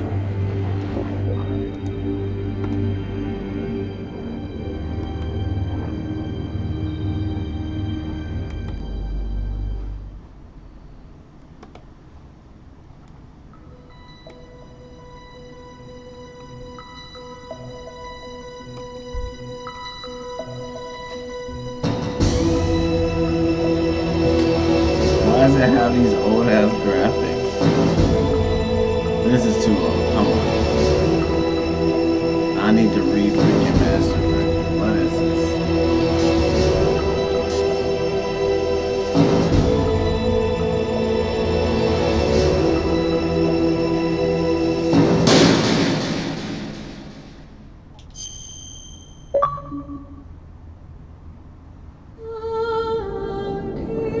Oh no, I can't use this graphics.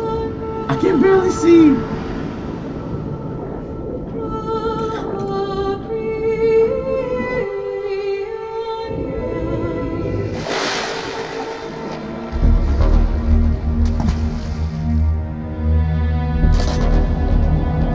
Yeah, I can't do these graphics. Oh hell no, I can't do these graphics, guys.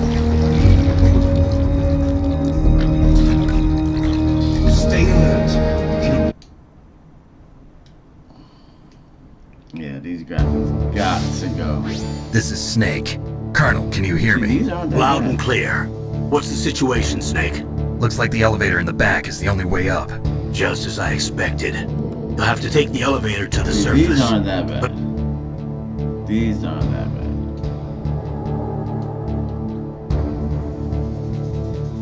Let's see if we can get out of this.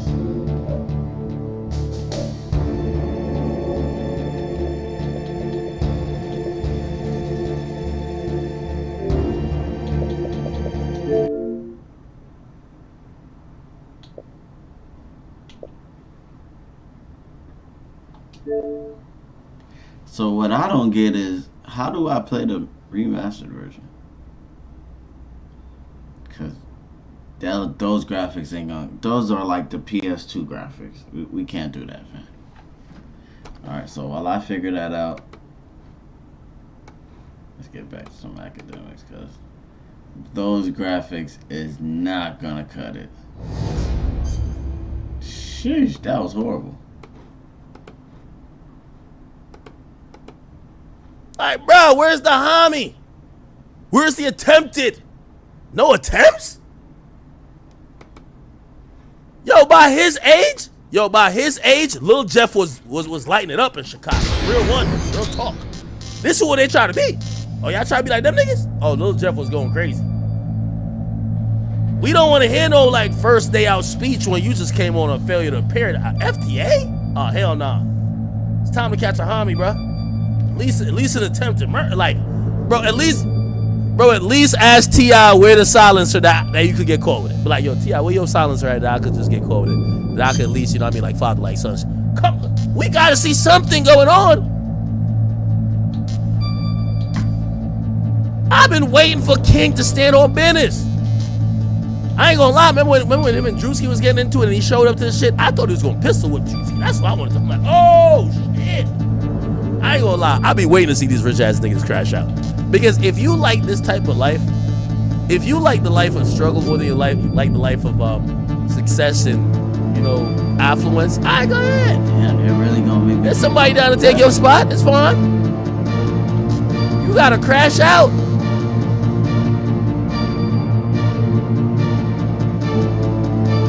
I gotta see the homie. The attempt to murder. Aggravated with a deadly weapon. Nigga, you in Atlanta. Start a gang. Bro, go get you a Rico. What's the problem? Go get you a Rico, bro. Like, niggas will stop playing with your name when you get the Rico. Don't stop it. You know what's so crazy?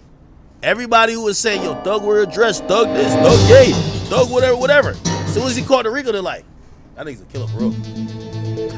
Yo, do it. If y'all trying to impress the internet, stand on business, throw it. Crash out. What's the problem? VR, man. I never played that. Come on, man. If TK started a gang in jail, you could start a gang in the free world. Come on. You, Boosie, son. And again, I'm not trying to encourage, but All right, y'all, listen. I'm encouraging y'all niggas to live out y'all prophecy. Y'all niggas say y'all real niggas crash out. Like, come on, man. Let's crash, bro. Get a little Rico, bro. Rico, like, gotta get some violence going on. Oh, this. A little kidnapping charge. Put an op in the trunk. Nigga, you know what be real gangster? Yo, King got caught riding around Buckhead with his op in the motherfucking Maybach truck. Yeah, I'm definitely not gonna. Got that golf club. That's what I'm trying to see. I don't know why these niggas is here. They like this shit. I'm just, yo, let me tell you. At some point, we just gotta be like, yo, listen. If this is in your destiny, let's help you achieve your goals. If y'all sitting here and y'all, like, you know, respectfully, y'all are hard workers. I know y'all not broke because y'all donate so much. I know y'all not broke, but y'all are hard workers. I got a little business. Do y'all 9 to 5? Hard workers. This motherfucker got no job. This motherfucker that wake up at 3 p.m., send a group text, where the hoes at, what we doing for the day, hop in his $300,000 car, go to the gas station and use, like, he one of them niggas that got one of them unlimited debit cards with his parents' name still on it. You feel what I'm saying? Like, come on, bro. If you feeling bad for him about standing on business, man, he was saying he was a real nigga. Well, this was the prerequisite to be a real nigga. The first arrest, but fuck that. This shit don't even really count as a FTA. We need a homie. Gotta get a felony. We only know misdemeanor. No misdemeanor. Nice homie. Cool ass felony. Kidnapping. Attempted murder. Pistol whipping. Rico really do it for me. Get my boy on it. That's it. I just want niggas to live out their dream, and I'm a fan of King because when any nigga tell me they real street nigga, I believe them. I don't doubt it. I believe them. I just want to. I'm like, oh, okay. So you tell me you down. Like, okay, great, perfect. I like this. It's a good story to watch. Right? Yeah, you little drug trafficking. Yeah, of course. Bro, you ain't get caught with like 500 Fenty pills in the trunk yet? Like, what's going on with you? In the center console? Like, come on, bro. Come on. Buy some Fent. Go cop some work and travel across state lines. Make it Fed. Like, what's up? Yo, niggas catching state charges? Go get a Fed charge, bro. Like, come on, man up. Stand on business. That's how you stand on business. I ain't gonna lie, I've been waiting to hear that John Moran shot somebody for the longest. Like, the day he shoots somebody, I'll be so happy. Hopefully the person survived, but fuck it. John Morant was playing around with his gun.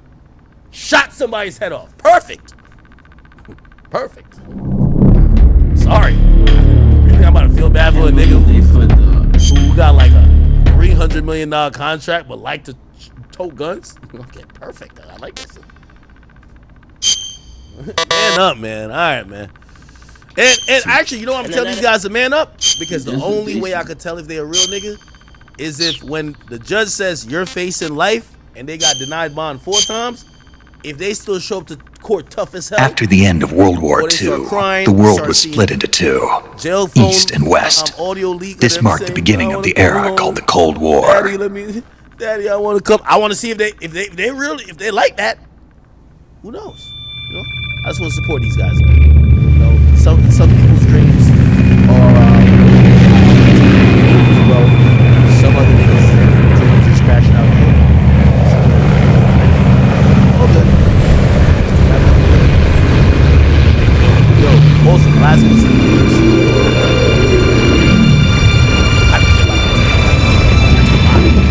Get like a teardrop, something demonic.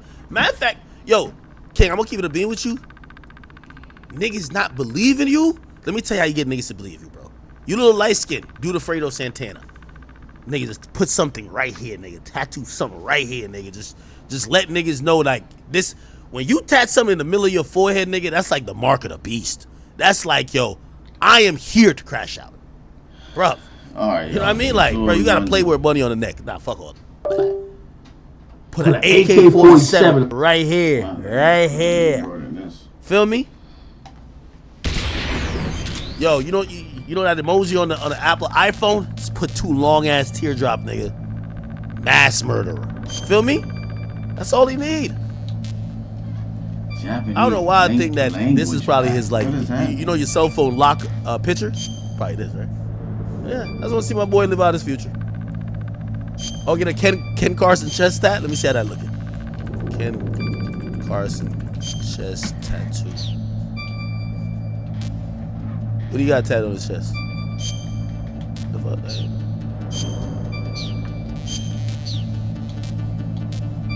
Oh, some shit like this? Oh, yeah. That's what we need. Yes. Yes. Yes. Yes, that's what you should do, bro. Yeah, I just want my boy to be the, like, bruh. How old is he? 20? I ain't gonna lie, he gotta catch up, bro.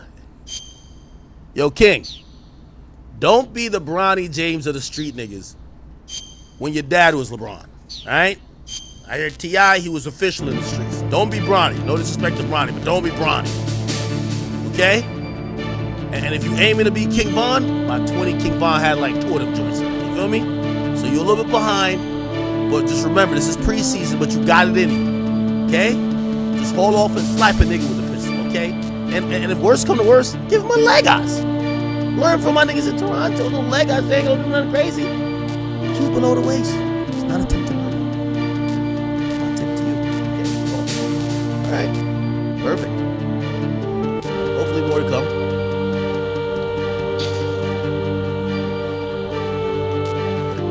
Alright, let's see what's going on out here, man. Yo, chat, man. I was like helping people live out their dreams, bro. Fuck all that shit. That was just my shit. All right. Fat Joe talking about Rock Nation. I want to hear that.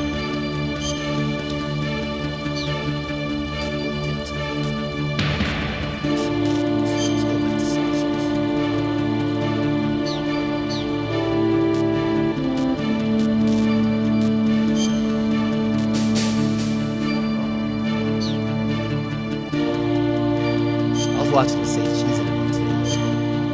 Nigga on there gonna say, yo, which he kind of right, but it sounded cool. He said, Big Jook, which is old Gotti's brother, he said, dying is probably the best thing that happened. That sounded fun.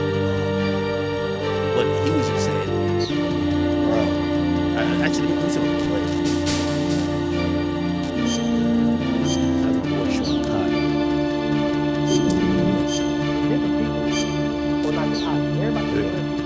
Whatever label, we don't say shit, so I don't know.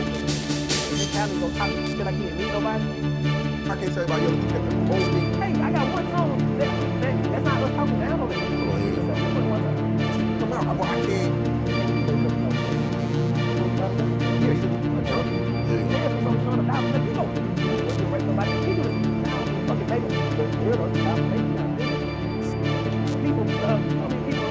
It's like the window, it's like you off the control. Yep. Hold on. You tell me no, but tell somebody else no, when you put up there, no. Your name is the record. No features. One thing about that. That's what you don't want to do is say cheese. You got to each one I was just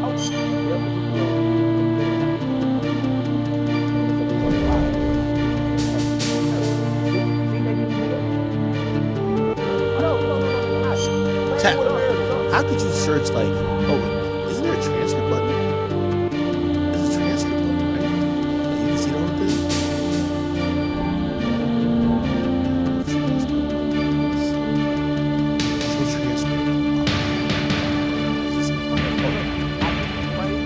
Oh, okay.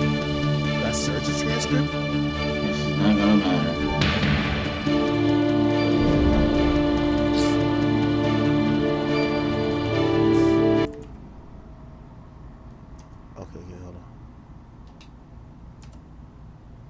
Here we go.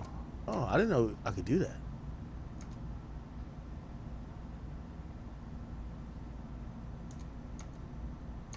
Hold on. Oh, shit.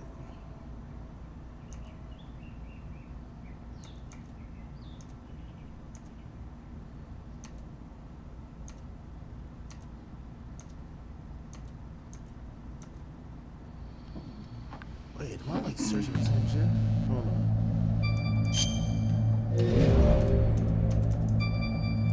Can't find it. Oh, here we go. Got it. I believe that Juke, the best thing happened to him was because he was in a title. He got life. Damn, that is true. Thanks. Now, He would have again that. now I think that's like a tough thing to like hear though. I'm gonna come back here later, He's saying and then we'll play the number best thing that 3. could happen to Big Jook was dying. I'm like, I guess we're stuck with this about that. horrible. But I do think he would have been indicted. Graphics, but but it is he got what it all the is. money from Gotti, or I guess they got. We'll see y'all because he later. was, like a big part of CMG too. He has a lot of money. This is DJ He wouldn't have went Grimlock. up in Make there sure you like hit Justin that Johnson, like, just follow, getting like subscribe. hold. I'm your Like host, Justin Mr. Johnson went to just get a DJ life Grimlock. sentence, right? This is That's what he went for. Big Jook would have probably had a good defense to say, prove it. Prove that I told you I had 100K on. Stay Woke TV. I shall see y'all later, man. Make sure y'all hit that like, follow, subscribe button. I will be back here. Not that long. I'm gonna be back here in like 2 hours. Let me just get the day started, take a shower and stuff, take a quick nap, and I'll be back here in like 30 minutes. Make sure y'all hit that follow, like, subscribe button. I am your host, Mr. DJ Grimlock. This is Stay Woke TV. I'll see y'all later. Y'all boys stay woke out there. I'm out of here. On Dolph. Did I pay you 100K? Did I write in a promise letter or a contract that I got 100K? Did whatever money y'all say, did y'all ever get that? Okay, I might have conversations with me, but how do you know maybe I wasn't trying to sign you as an artist, Justin Johnson. So, I think he would have had a good defense. Better than like the shooters were fucked. But unless they had some recording of Big Jook actually saying that, it looked like Big Jook was actually smarter than all these guys. You know why? Big Jook realized the cops was on him, while these guys, they're so thirsty, like, yo, where's the 50K or the 40K? Big Jook is like, yo, bro, y'all can't get it.